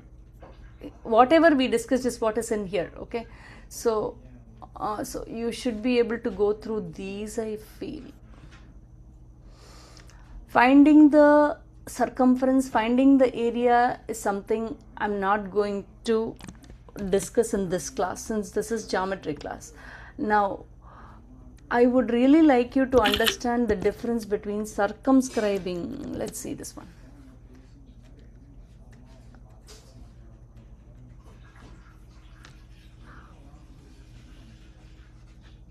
How about this? What is the difference between these? What is circumscribed and inscribed in geometry? See, in circles, the only complication is there's a lot of part by part subunit. Okay, when we discuss the subunits, you will think, hey, this is very easy. There's nothing hard about it. When we discuss each subunit, it will appear that it's very easy. But when you combine everything and give you a review, it is always hard. So the important thing is you'll have to remember whatever we are learning in each subunit, and when we accumulate that, you should be able to answer. Let's see. What is circumscribed and inscribed? What is circumscribed here? What is inscribed here? Any inputs?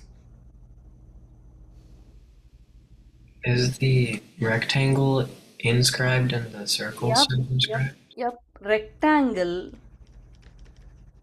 is inscribed means all the vertices of the rectangle are on the circle. Rectangle is inscribed in the circle. Okay. The circle is circumscribed around the rectangle.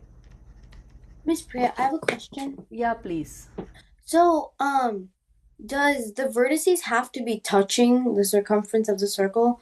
Or what if this is not circumscribed or inscribed? Make sense? Yes.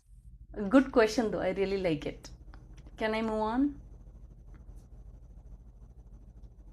So you understood what is circumscribed and inscribed? Yeah. Go ahead. Sorry. Can you put it back to the... Yeah. Sure. Let me try. This one is okay? Yeah, thank you.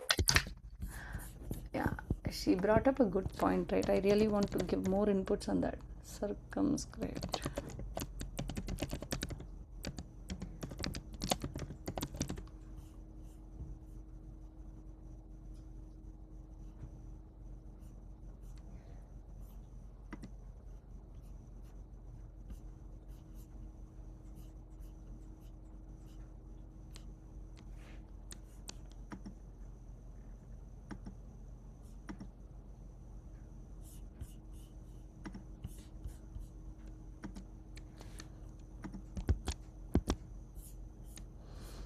Okay, can I move on? Yes. Okay, now let's go ahead. We did just discuss the basics, right? Let's see.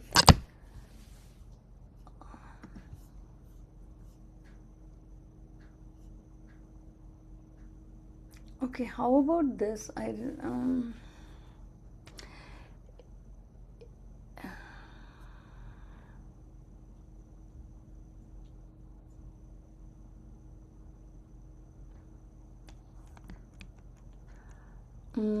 Okay, let's see how do you find it for this, for the figure that I have given, right? Oh, I didn't give you. Okay, I erased it. Hold on. How about this? For this figure, right, would you be able to find the circumference?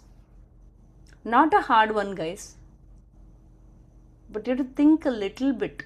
Whatever we have discussed already only, there's nothing new.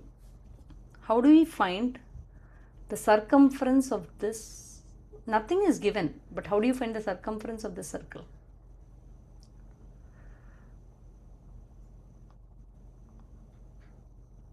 Miss Priya, can I answer? Yeah, please go ahead. We find the hypotenuse of the rectangle when we split it into right angles. So 9 squared plus 5 squared, that would give us and then square root of the answer. Yep. So it gives the diameter, and then we could do pi times diameter, which gives the circumference. Perfect. 106 is d squared, d will be equal to square root of 106, so d by 2. So then you can find the circumference. Make sense? 2 pi r is, pi d is the circumference. Can I move on? Miss Priya, can you go back real quick? Oh, okay, ma. No. See, what I did was 5 square plus 9 square will be equal to d square, right, ma?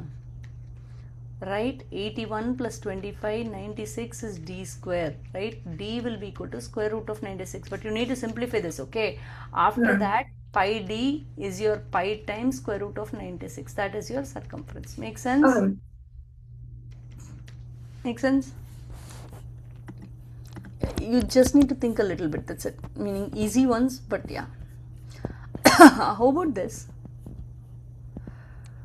Oh, this as well, you know. Okay. I don't want to discuss more. Can I move on? Okay. We'll go into more complex stuff. Okay. I really want to find out what is minor arc, major arc, and all this stuff. Let's see this one. We'll go in detail with this, okay? How about this? Now, let's go ahead with one by one. Here, what is the central angle? Before I go to central angle, right, first I want you to understand what are arcs, okay? Suppose there are 2 points A and B on the circle, okay? Now, here, this one, right, this is much less than a semicircle. So, I can call it as minor arc AB. Suppose if I have a point C in here, still AB is less than a semicircle.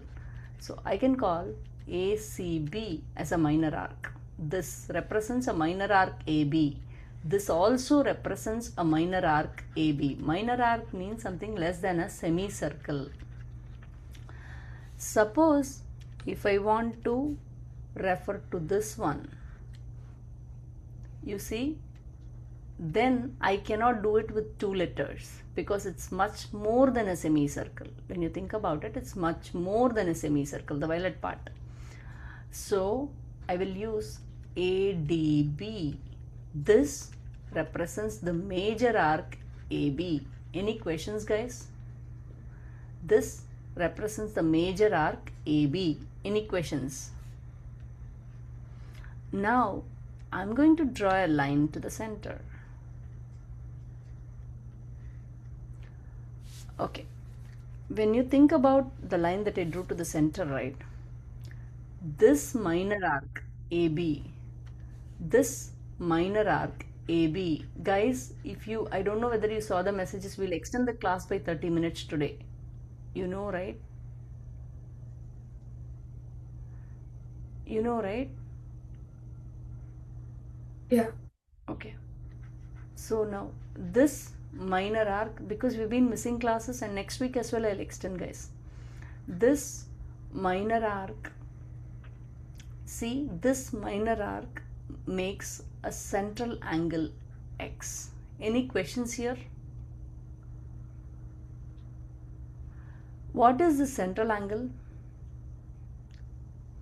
This angle, whatever I drew, right, has a vertex at the center of the circle. The angle that I drew has a vertex at the center. Did you get it?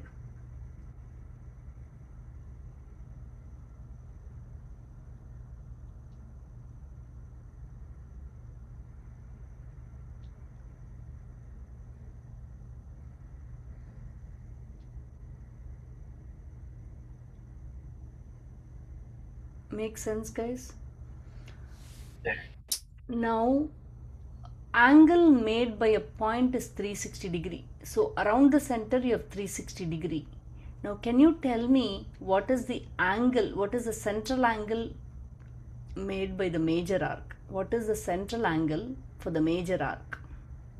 The arc measure of the major angle is what I can say. The arc measure of the major arc. What can it be? 360 minus x. Yeah, 360 minus x. Any questions here? Can I move on? Okay, so 360 minus x would be the angle, central angle of the major arc. The central angle is the measure of the arc, I can say. Okay, now let's go ahead. Okay, how about this? I want to give you problems on this. Okay, Let's see this one. Considering EB. Okay, let me go ahead and give you first and then ask you questions. This one is an easy one, not a hard one. You should be able to answer this right off without any more inputs. Considering this one, considering EB. EB is a diameter. I'll tell you that. With that in place, can you find out the value of x?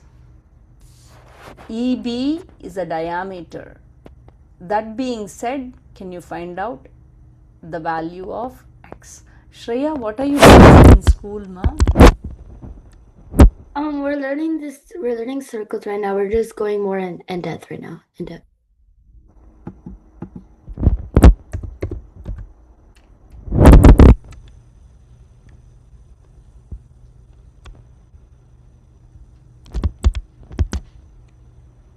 Sorry, ma. Shreya, repeat. We're just going in more depth about like circles and like quadrilaterals described in circles and stuff. Okay.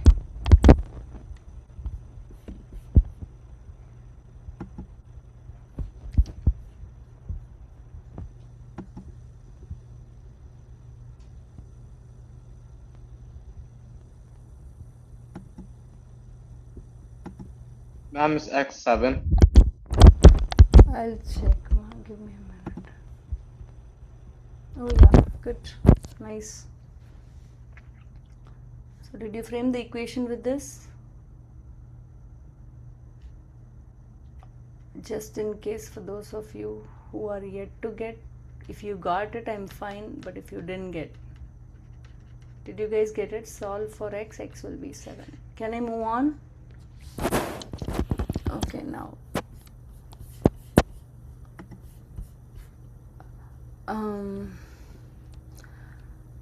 Okay, this one is a teeny tiny bit tricky. Let's see. How about this? I'm not going to give you inputs, but I'm going to check and see how much you can. This is the diagram given. I would like to find the measure of the arc CD. You can use a calculator if you want. Measure of arc CD. Measure of arc CD.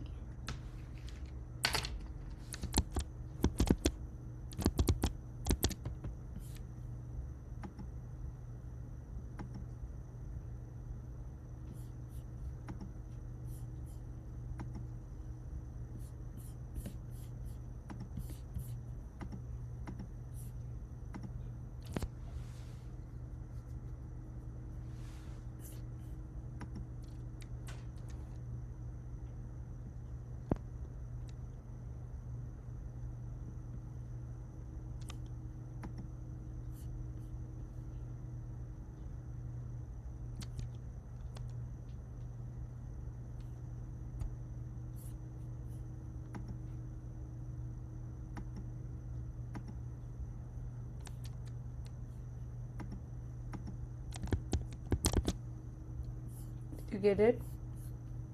I just want to see. Several of you got it. Nice.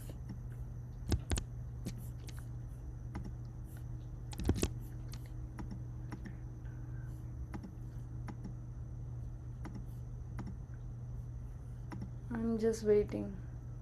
Johan, was that your answer? Yeah. Not really, Johan. Think about it. It's 18%. That's right, Harshita. 18% is given. So what does it mean? Okay, I'm just sending my answer again. Yeah. Yeah, Pratika, that's right. Shreya, same problem as Johan. It's not directly given as, it's not 18. Okay, that's not the measure of the arc. They are just saying volleyball is consuming 18%. Wait, so do I do it like if all those percents added up is 100, but should I do it off of like 360? Good, yes. Because that's the I'm asking for the measure of the arc, right? When you think about it, the measure of this let me show you. The measure of this entire circle is what? 360, right, ma? So that's what you need to take. Wait, So but measure. how does that make sense? Because, oh wait, never mind. You got it? Did you get it? Yeah. Okay, good.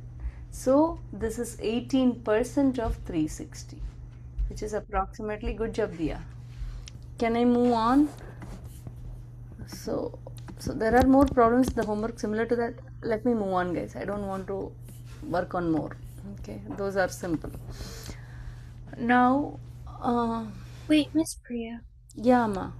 It wasn't letting me type, so I rejoined. I saw, ma. Can you No check if problem. my answer is right? Ananya, that really feels good, but the answer doesn't seem right. Why? But it's exactly half. What did you do? Did you count 18% of 360? Yeah. That's not 18% of 360. Johan, correct. Avyuk, correct. 64.8, ma. Jaya, did you get it? Oh, I Yes, accidentally ma'am. forgot to multiply by 2. Ma'am, where do I send you the answers? Oh, yeah. Sorry, Jaya. Okay, that's in chat. In chat, do you see a chat? Yes, ma'am, but it's not allowing me to. It says it's disabled. Are you logged in from an no? Are you logged in from an iPad? Yes, ma'am.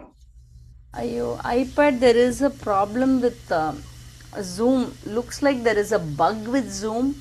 If you log from an iPad, you are never able to chat with me.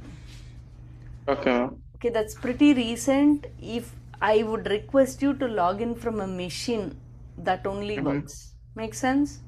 Yes, ma'am. Yeah, for today you can shout out. I'll let you shout out. But yeah, next week, if possible, please log in from a machine. Okay. Can we move on? Okay, now, rather than memorizing formulas, right? I really want you to understand circles and then frame the formula by yourself. You don't need to memorize formulas. Okay, so let's see this out. Let's see this.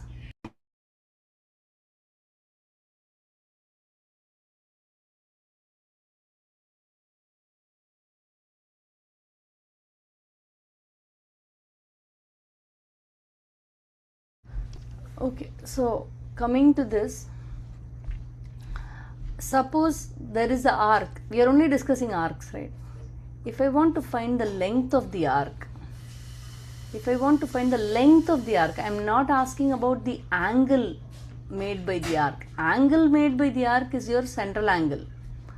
Angle made by the arc is your central angle. That's not accounted. That's not what we are discussing now. We are discussing the length of the arc. Okay, now I really want you to. Okay, length of the arc AB. This is different from measure of the arc. This is measure of the arc AB. That is your central angle X. This is, both are different, okay?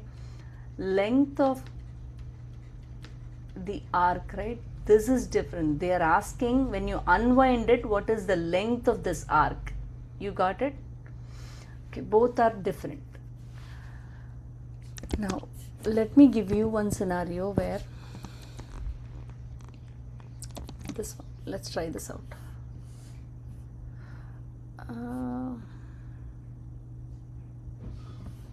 Okay, let's try this out. How are we going to find out? What is given, we'll see. Then you try to find out, okay? I want to erase this off. Here, I have, see, this immediately says there is a circle with center R. ARB. 135, yeah, okay. ARB is 135. Now, RB is 8. RB is 8. And AC is the diameter. Find the length AB. They want to find the length of this arc. Okay. They have given the central angle of this arc. So, is it possible for me to create a proportion? I want to create a proportion. I know that this arc is creating an angle. Arc's angle is 135. That is out of a total of 360, right? Can I equate it to the length of the arc by what? You guys try to figure it out. I have given you everything. I said the central angle 135 divided by the total 360 degree of that circle. I want you to create a proportion. I'm telling that the right side, the top will be the length of the arc. But the denominator will be what? Do I shout it out? Yeah.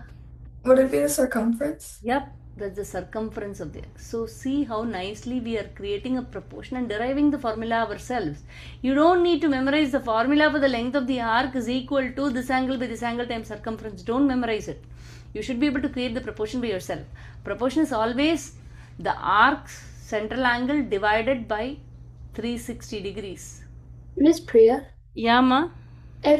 If AC is the diameter, can I not just do 180 minus 135? And then wouldn't that be a central angle as well? And then you could just add both of them to find, well, if it's AB.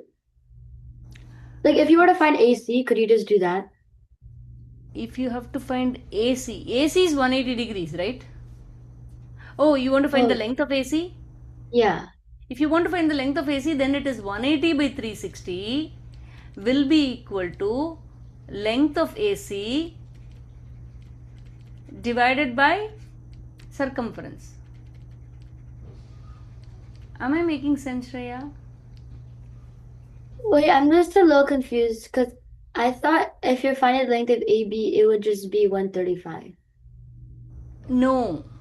The arc is making a central angle of 135 is in degrees, 360 is in degrees. Length of the arc, suppose let's say this is 8 centimeter, then the circumference is going to be 16 pi centimeter, right? So this is going to be 16 pi centimeter. The length of the arc is going to be in centimeters. You got it? That's what I'm saying. Length of the arc means if you unwind the circle, what is the length of this arc going to be? Okay. You got it? Yeah. Length of the arc, that's why, okay, here. This is the measure of the arc AB, indicates 135 degrees here. Okay. Length of the arc AB indicates the literally, if I extend this into a straight line, what is the length in centimeters? Make sense? Shreya, did it make sense? Yeah. Suppose they want you to, yeah, ma? So is the angle proportional to the length? Yeah, angles are proportional to the length. Oh, okay, got it. Makes sense. The angle, the arc measures means the central angles measures are proportional to the lengths of the arcs. Okay, let me ask you another question. I finish a big topic if I do this. What is this space called? Sector. Sector. Nice. It's the sector. Good to know. Now, if I ask you what is the area of the sector, would you be able to find? Similar logic you need to apply, but we were applying for the length of the arc all the while. Now I suddenly created some space inside the circle and I'm asking to find the area. What do you do? Let me erase whatever I don't need.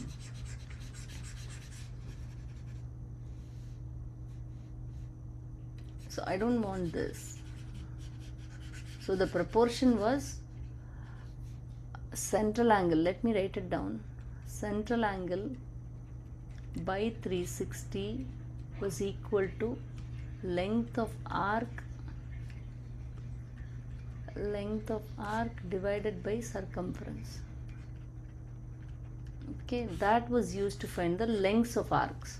If I ask you for this particular area, what is the proportion I can create, guys? You know, same 135 divided by 360 can be equated to what? 135 is the this one. What I can equate it to? I want the area now. So what I can equate it to? Area of sector by what? Area of circle.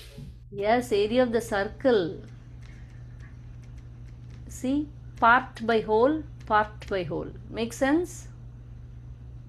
So now we have identified how to solve two big different things. One is the area of the sector, one is the length of the arc.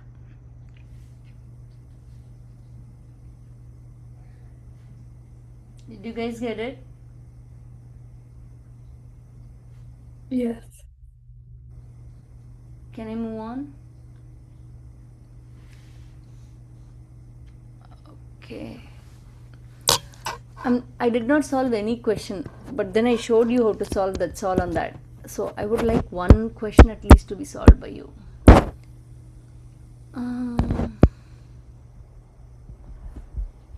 Let's see. Okay, how about this? Let's do this problem.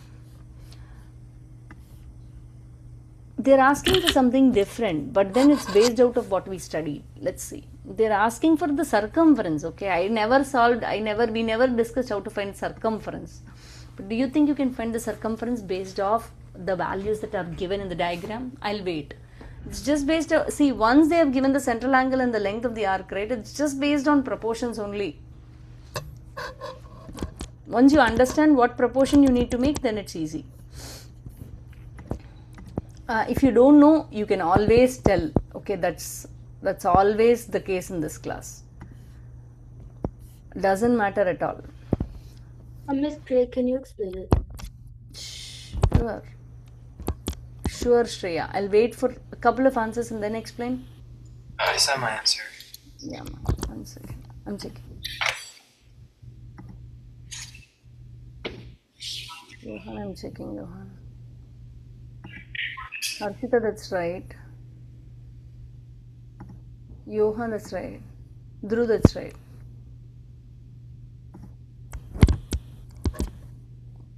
Yeah. Jaya, did you get it? No, ma'am. Okay.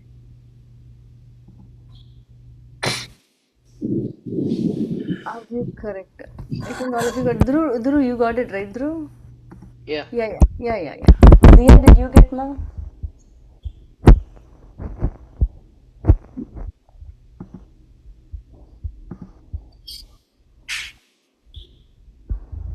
Diya, Shreya, did you get it? Ashita, did you get it? I don't really get like how to find the answer. Can you explain it, please? Absolutely. What I'm saying is, this central angle, the arc central angle, the angle made by the arc divided by the total. You see, that will be equal to the length of the arc part by whole, part by whole. What is the whole? Whole is the circumference. Did you get it?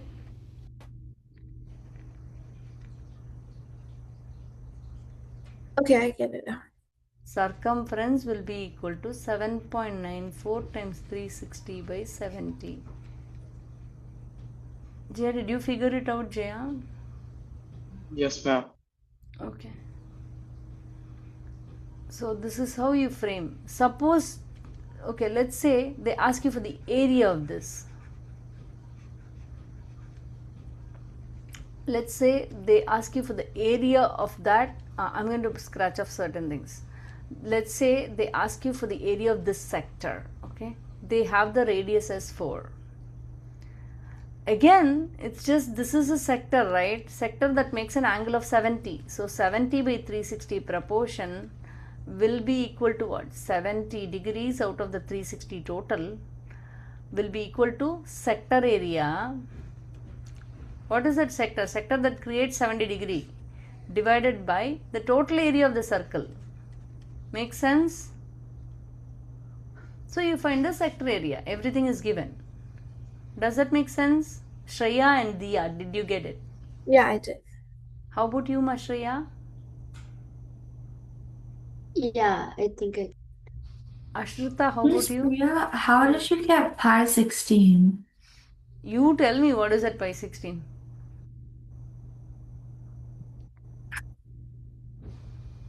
What is I'm it? not.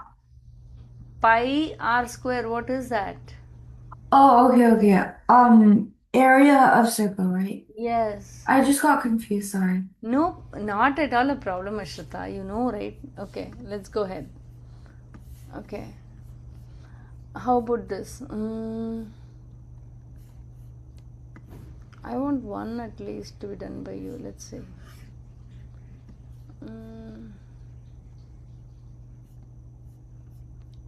Okay, how about this? This is a good one. Arrange arc measure to the nearest degrees. Okay. Okay, we'll do this one. Huh? Yeah, let's see this one. I'll let you do this one. I have to move on to the next one for me. Let's see. Go ahead.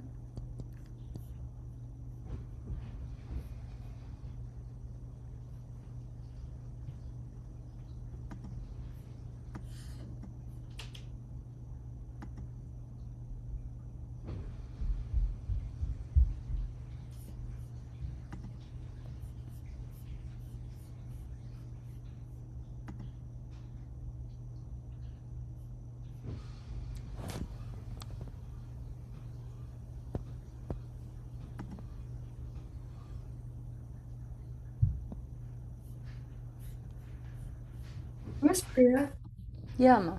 is GD a straight line? Yes.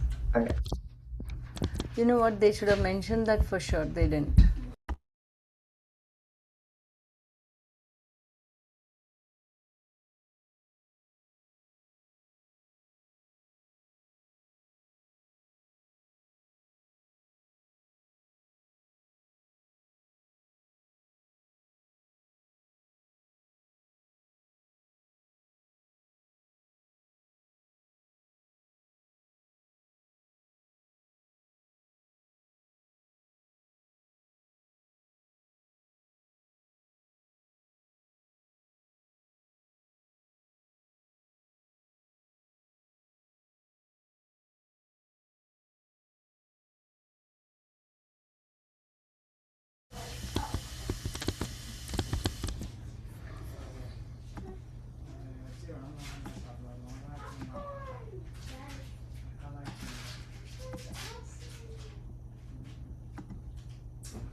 Pratika, have you already sent the answer?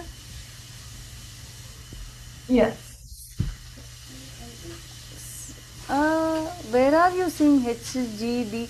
Oh, Pratika, I'm asking only for measure of EF arc and HGF.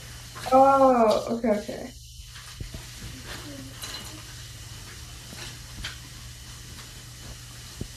Wait, Miss Priya, Yeah. which angles are you asking for again? Sorry, Abhyukta, I didn't hear you. What was that? Which angles are you asking for again? Though it's given on the board, right? EF and HG. The 50 and 52. Oh, so measure of arc of EF. EF. So let's find out what it is. EF means what I'm asking. I'm asking this central angle. And then I'm asking for HGF. HGF. I'm asking for HGF. That means I'm asking for this angle. Make sense? Yeah, I thought you were asking for the arc of. See, that's why I'm going on repeating. If they ask you like this, right, it indicates the angle. If they ask you like this, exactly this I wrote out on the board, length of EF. This means they're asking for the length. This means they're asking for the central angle. Make sense? Yeah, makes sense now. Good.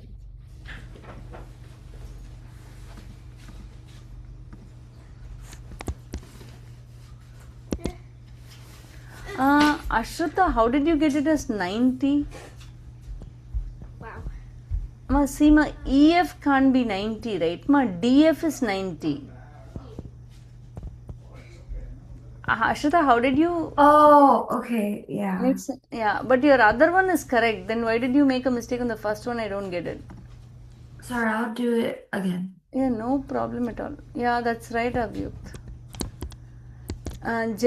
Johan, did you get it? Yeah, I saw my answer. Oh, you sent? Okay, that doesn't show me as you sent. Okay, let's see. Oh, yeah, you got it. Jaya, you can shout it out. Good job, Avyut. Ma'am, I got yes 51 degrees and then 52 is 128 degrees. 51 na? Is it not 52?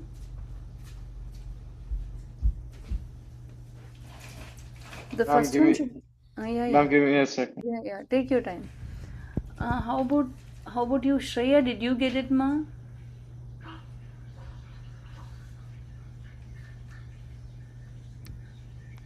Shreya, did you get it?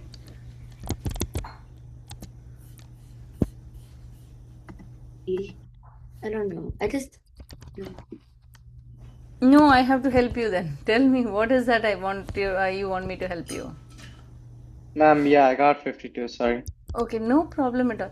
Hey, Shreya, please tell me, how can I help you?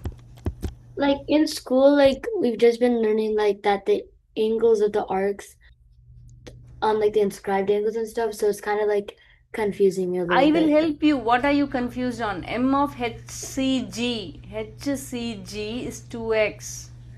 That is 2x. M of HCD. HCD is 6x plus 28. Right? Now, see, all these measures add up to 180 degrees, right? 2x plus 6x plus 28 will be equal to 180 degrees, right, ma? 8x, are you following me?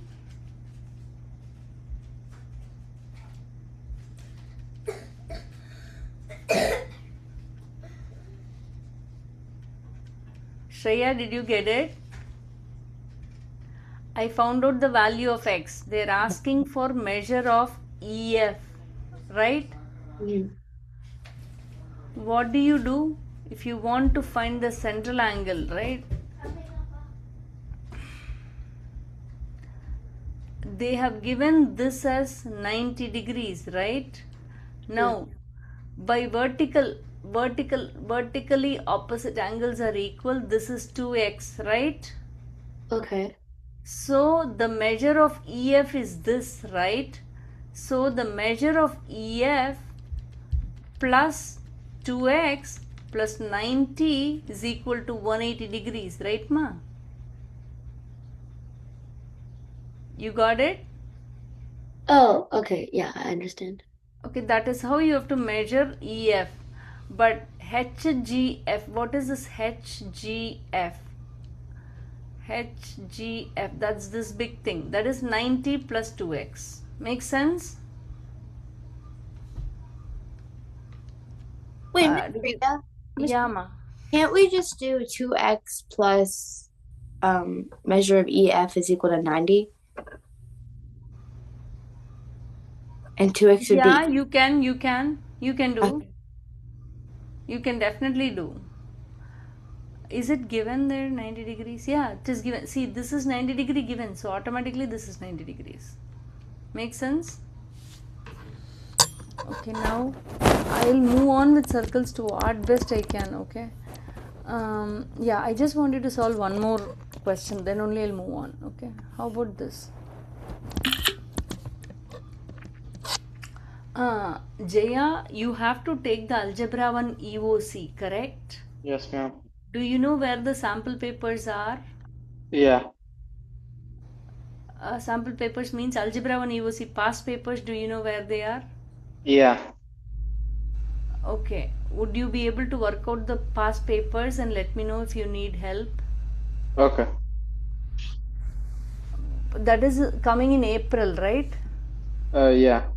Yeah, you know the TEEX website, right? Uh-huh. Okay, good.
Miss Priya.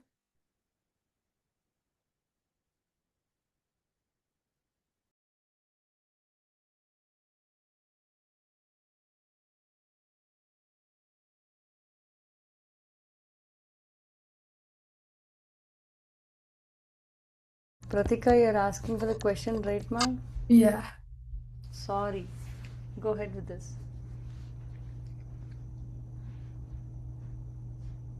Answer.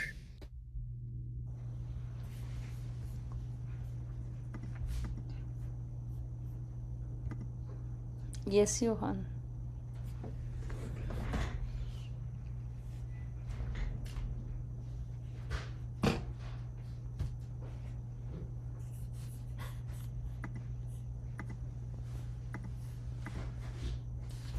Yep. Anybody has any questions on this? Can I move on? Oh, Jaya, did you get it? Dhruv, did you get it? Ananya, where are we, ma? Yes, ma'am. Okay. You can shout out if you want to.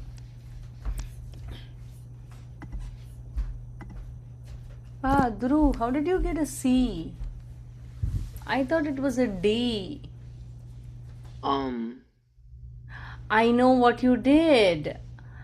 Circumference is what? Oh, I see. I see what I did. You did? Oh, okay. I'll move. So just be careful. I think you understood though. Let's move on then. Okay. Now, okay. Do you know other ways of measuring degrees? Sorry. Do you know other ways of measuring angles? You know, temperature you can measure using Kelvin, you can measure using Fahrenheit, you can measure using centigrade, correct? Excuse me. Like that, do you know angles? Shreya, good job, Shreya. Angles you can measure using degrees. But do you know, is there any other way of measuring? Radians. Radians. Okay. Now, we know this is 180 degrees. But how many radians is that? Okay. Let's go ahead and talk about it. Meaning, if you're given angles in degrees, you should be able to convert to radians. If you're given in radians, you should be able to convert in degrees. That's quite important. Particularly when you go to pre-calc, we will only be discussing angles in radians. No degrees we'll be entertaining. Okay. So as a base now, we want to convert degrees and radians. Now this is 180 degrees, right? A full circle is 360 degrees, right? Any one will remember, okay? So this half a circle is pi radians. Half a circle is pi radians. So the only thing you need to remember is pi radians is equal to 180 degrees. So if they give you any radian angle, you should be able to convert it to degrees. If they give you any degrees, you should be able to convert it to radians, since you are given this. Proportions really work. Okay, this is the only thing you need to remember. If you remember this, you will be able to convert any radian to degree and vice versa. Can I move on? Pi radians is 180 degrees. A full circle 360 degrees is 2 pi radians. Okay, now I'll give you a problem. I'll give you a problem. I don't want a direct conversion. Okay, you remember we created proportions with the length of the arc and circumference, right? If they give that in pi, then you should use 2 pi for 360 degree. See, remember this one, I should have said that then. Now we created this proportion, right? Length of arc by circumference will be equal to arc measure by 360 degrees. We did that, right? Now if the arc measure is given in degrees, you use this. If the arc measure is given in radians, what do? Arc measure in radians, if they have given, you can use the same thing. You can use the same thing in here, but then instead of 360, you will be substituting 2 pi. Make sense? Just remember, don't mess up there, then your answers will go wrong. Okay, how about this? Miss Priya, I'm confused. Okay, let me go back. What I'm saying is, okay, there is a circle, there is an arc AB, it's a central angle. Now this is, let's say, 70 degrees. Okay, now the length of the arc is 5 centimeter. What I'm saying is, what is the proportion you would create?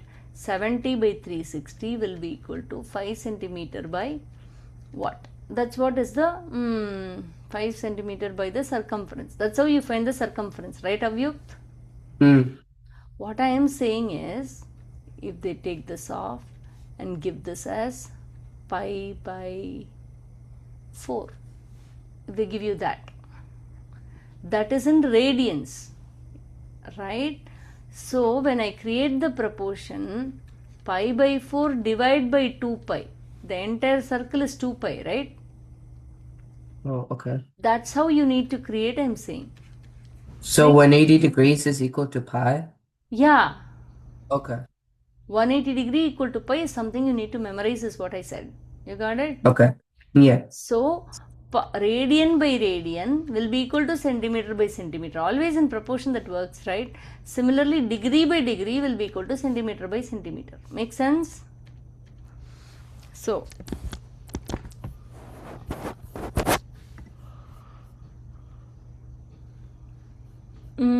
I want you to find the length of the indicated arc.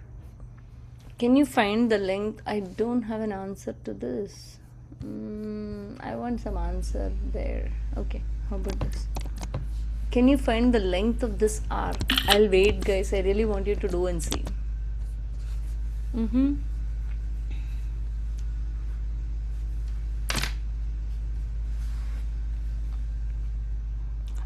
Jaya, today's class is 1.5 hours, Jaya. Okay, ma'am. Okay, because usually I don't cancel classes, but I ended up canceling a lot of classes. I was in India and I had something going on, so I had to extend. I will be extending the next class as well. Okay, ma'am. are we finding the area of the sector or the length of the arc? A length, I told you, but I should have written that. I asked you for the length of the arc. Okay.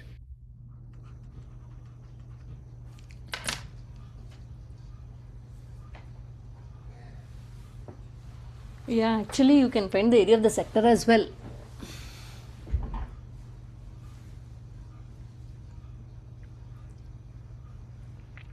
Is the angle in degrees or radians? Pi by 6 means it is in radians. Okay, just making sure. Yeah. Pratika, they would have given like this. You got it? Yeah. Yep.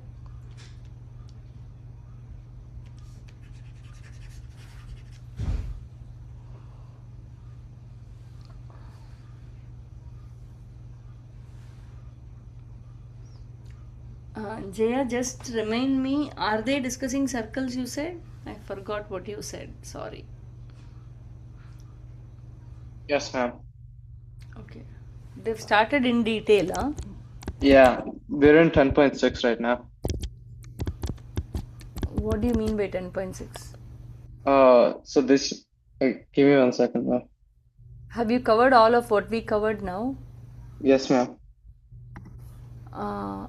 Okay. Proportions, all that stuff you've done? We haven't covered the arc length. We covered everything else. Oh, I see. Okay. Chords you've covered? Yes, ma'am. Tangents? Tangents also. We did chords today, and we're gonna do segments on Monday. Segments, huh? Yes, ma'am. I want to cover arcs and chords. Then I want to cover inscribed angles? Not yet? We did that.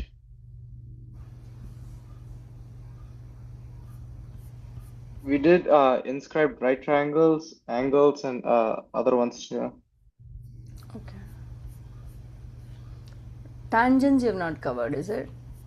We have. Have you? Okay, so hat theorem did you cover? Which one, ma'am? Hat theorem. No. Okay, then you have not covered tangents. Okay, good to know. Okay, let's see, guys. At least I want to cover 6 parts. I don't know whether I'll be successful. Let's see.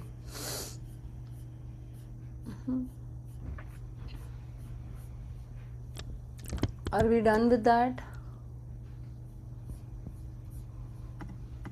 Is it taking that long? That's right, Johan. Avyug, that's right.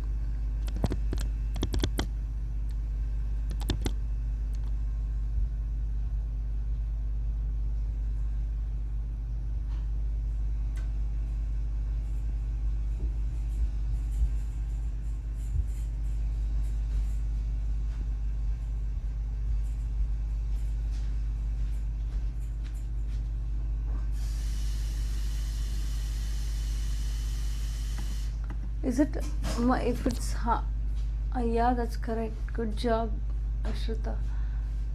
Did you guys get it? Ananya, Dhruv, did you get it? I just want to see the division that you do for pi by 6 divided by 2 pi.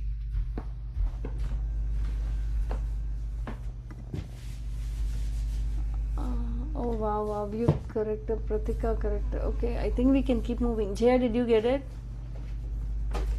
Not really, ma'am. You want me to do it on the board or you'll? Yes, ma'am.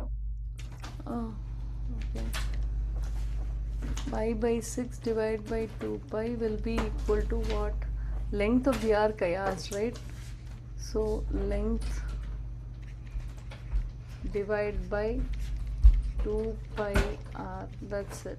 Now pi cancels, so now it would be 1 by 12 will be equal to jk length. Okay, now 12 and 12 will cancel, JK length will be equal to pi. Make sense? Centimeter. 3.14 centimeter. Can I move on? Yes, ma'am. Shreya, did you get ma? Shreya, Ananya, did you get? I think Ananya haven't. Okay. Can I move on?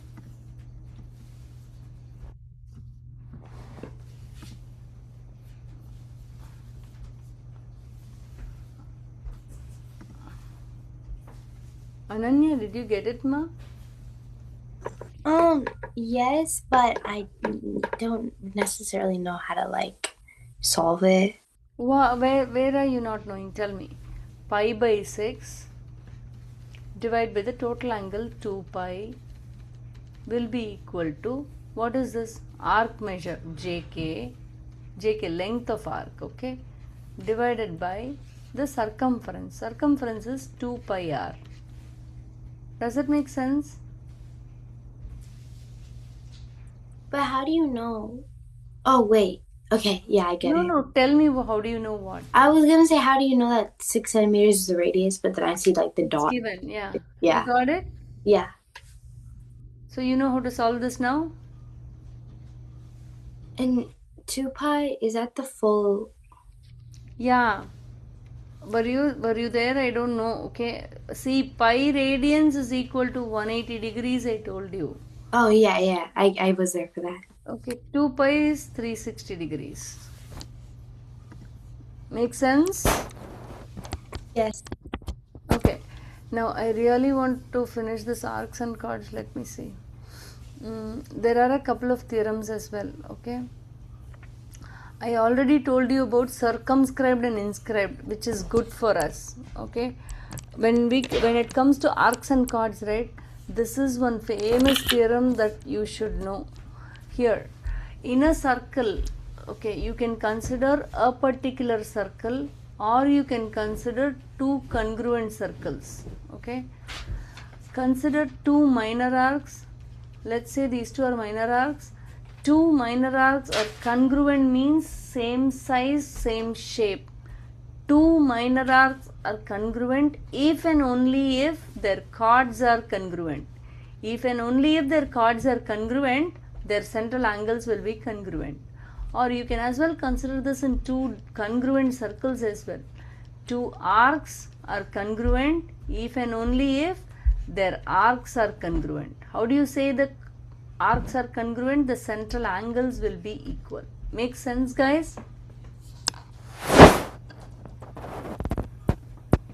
How do you find the measure of the arc?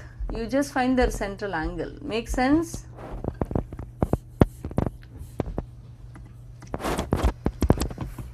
Okay, I told you about circumscribed and inscribed. Let's see.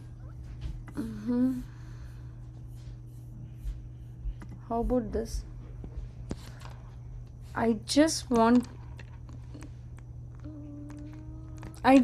you to be able to draw this, find out what is the answer to this. Let's see. Do this one.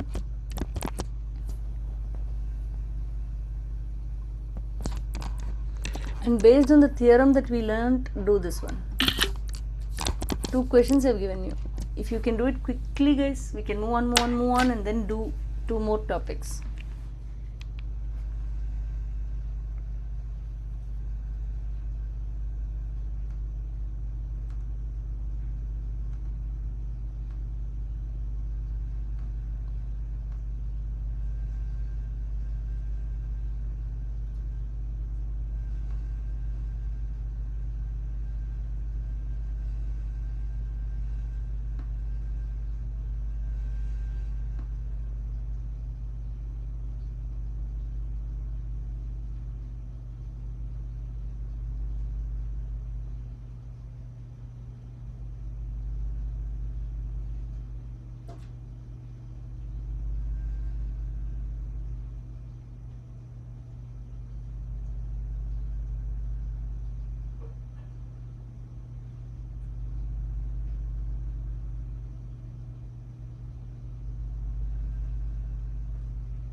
Done, guys?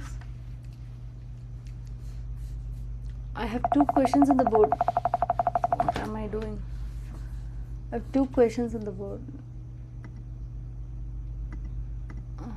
Shreya, that doesn't seem right, ma. What did I do with the first question, really? Oh, yeah, there are 2 questions on the board. Miss Priya, Yeah. I wonder, wait, where did point P come from? Yeah, I was gonna ask that too. I don't want to give you the figure, honestly, but let me see. Wait. See, P will be in between. Okay, but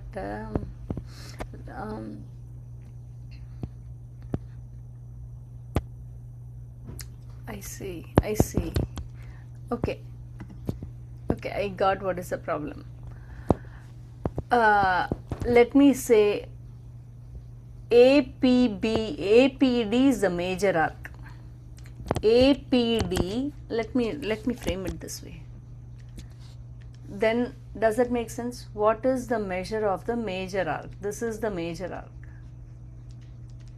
Are you able to draw the diagram? Johan, sorry, you muted yourself again. I couldn't even hear what you said. Oh no, I didn't say anything. No, okay, but are you able to draw the figure after this? Oh, yeah. Okay.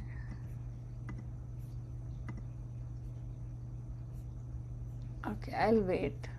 Shreya, I don't think x is equal to... How did you get that, Shreya? Can you tell me how you got that?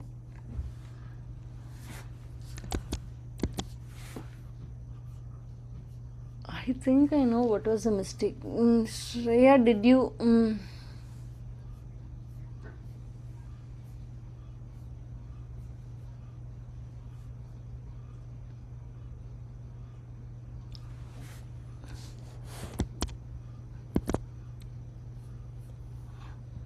I just need to find out x, right? But x is not... Oh, yeah. Shreya, you're right. Shreya, you're right.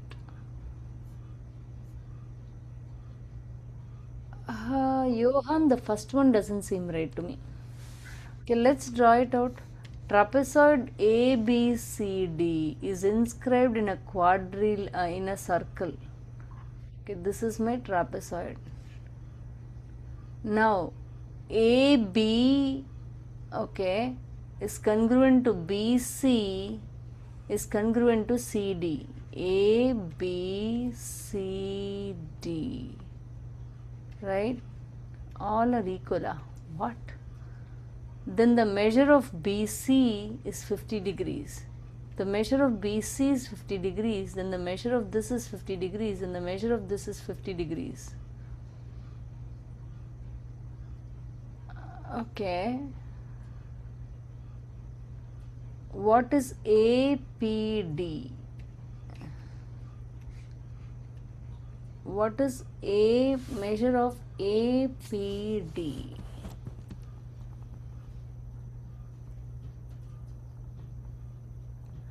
How did you get Johan 150?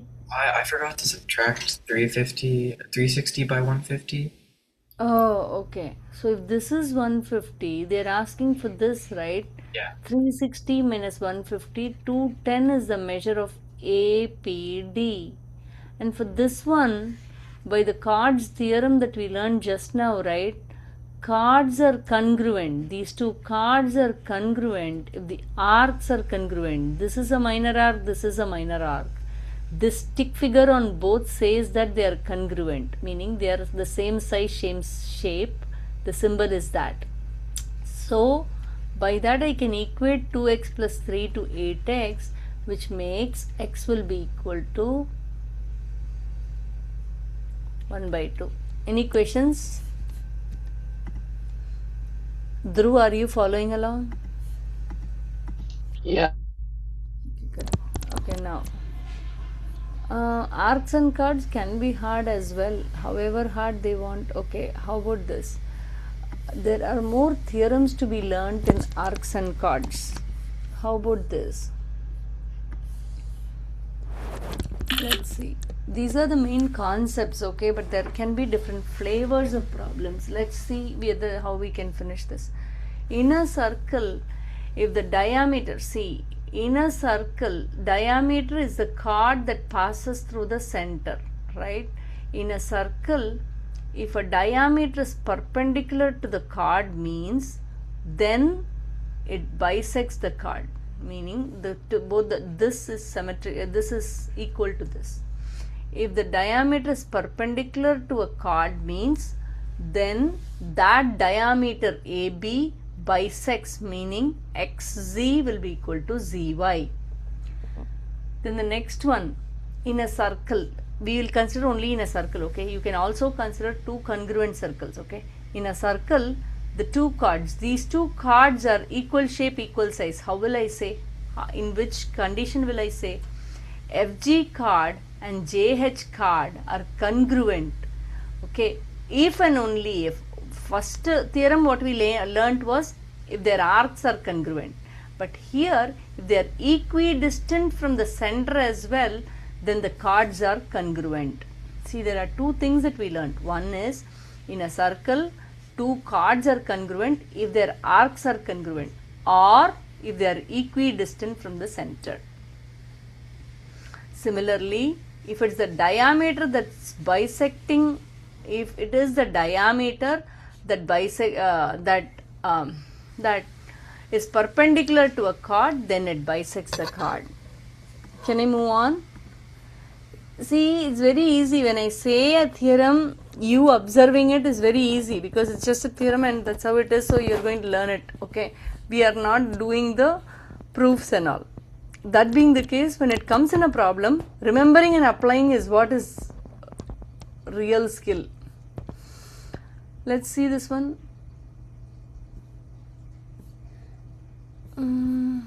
How about this? Easy ones, let me not solve. Let me try one. Okay, let's see this one. Let's see this one. This is a higher order thinking problem. Let me see. The curved road at the right is part of a circle with center C, which has the radius of 88 feet. It has a radius of 88 feet.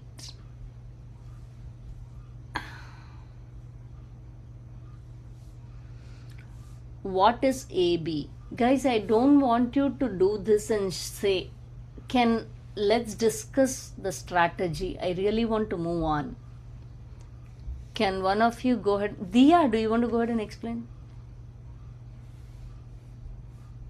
You can feel free to say no, I don't know. I'll ask somebody else. Yeah, I still need to figure out though. Can I have a couple minutes? Yeah, absolutely. Somebody else please explain.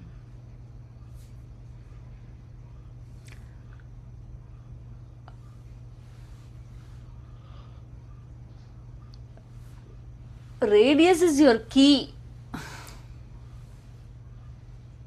Johan, you know?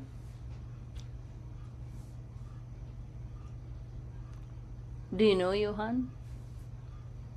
Wait, Miss Priya, do you use like Pythagorean theorem and then you... Good job, Ma, but how do you use Pythagorean theorem? Well, that's 15, and then if 88 is the radius, then that's just the AE, and then, yeah. No. This is the radius. Fully is 88. So 88 minus 15 is what? 73, correct? Ma'am, can I answer? Yeah, go ahead. Is it 98.3? Oh, I need to check. I'll check. I will have the answer with me. Hold on. Okay, you want to be sure, which is making sense to me. What was the answer? 98.3. Yes, you can go ahead and explain. Go ahead. Since we know that the side length is 73, P2A is also the radius of A is on the circumference of the circle. That's the trick. Good. And then 88 squared minus 73 squared would give you AD. And then from ADM. Yes, ma'am. Square root of AD. AE. AE, yeah, sorry. Okay. And then we can do AE times 2, which would give us the answer of 98.3. AE times 2 will be equal to AB. Why?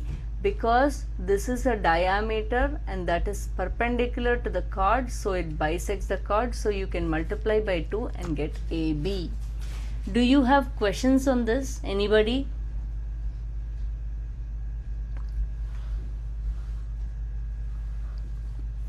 Shreya, are we clear?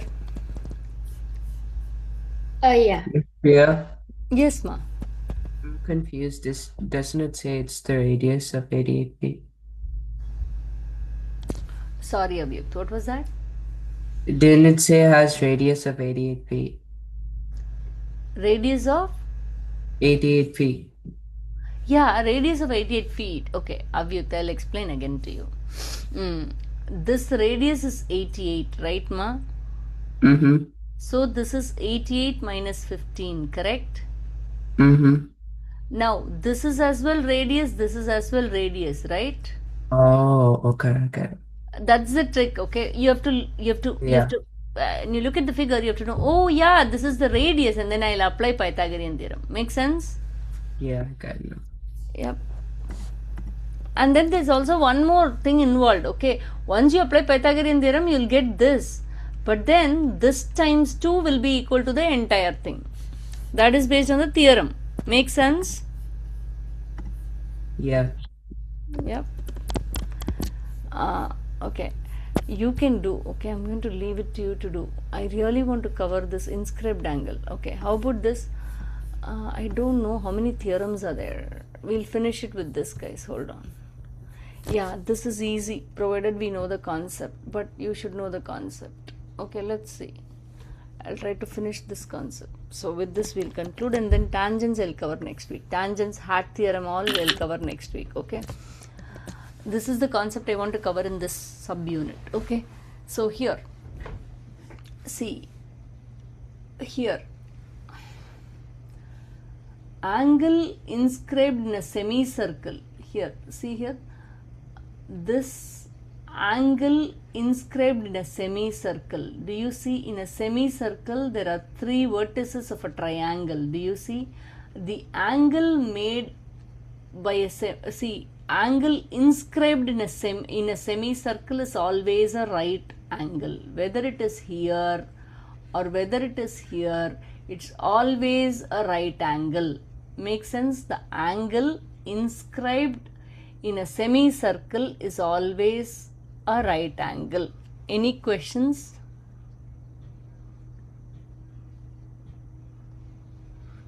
Any questions? Okay. Now, see, when the vertex is on the center of the is on the circumference of the circle, then it is called an inscribed angle. So this one is called an inscribed angle. Okay. Now this inscribed angle will be equal to, see here, DF. DGF is a central angle. Am I making sense? DGF is the central angle, correct? Now that central angle equal to the measure of the arc DF. How many of you are with me? The measure of the arc DF equal to DGF. Make sense? Okay. So now how about DEF? Measure of DEF. DEF, right? That's called the inscribed angle for the arc, because the angle, the vertex of the angle is on the circumference of the circle, means it can be the inscribed angle, right? So measure of DEF is always half of the arc of the intercepted arc. This is the intercepted arc for this angle, correct? This angle intercepts this arc. Suppose, let's say, this angle intercepts this arc, right? So the arc angle is a central angle that is usually twice the inscribed angle of the same arc. Make sense? the one that's up, right, automatically it is smaller. So this is the inscribed angle. Inscribed angle is always half of the central angle made by the arc. Any questions there? Any questions there? Now let's talk about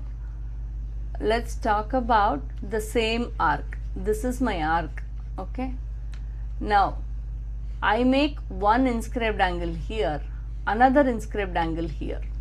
When you think about it, this is inscribed angle 1, inscribed angle 1. This is inscribed angle 2, inscribed angle 2. When you closely see, they both are inscribed by the same arc, you see. So this inscribed angle intercept this arc.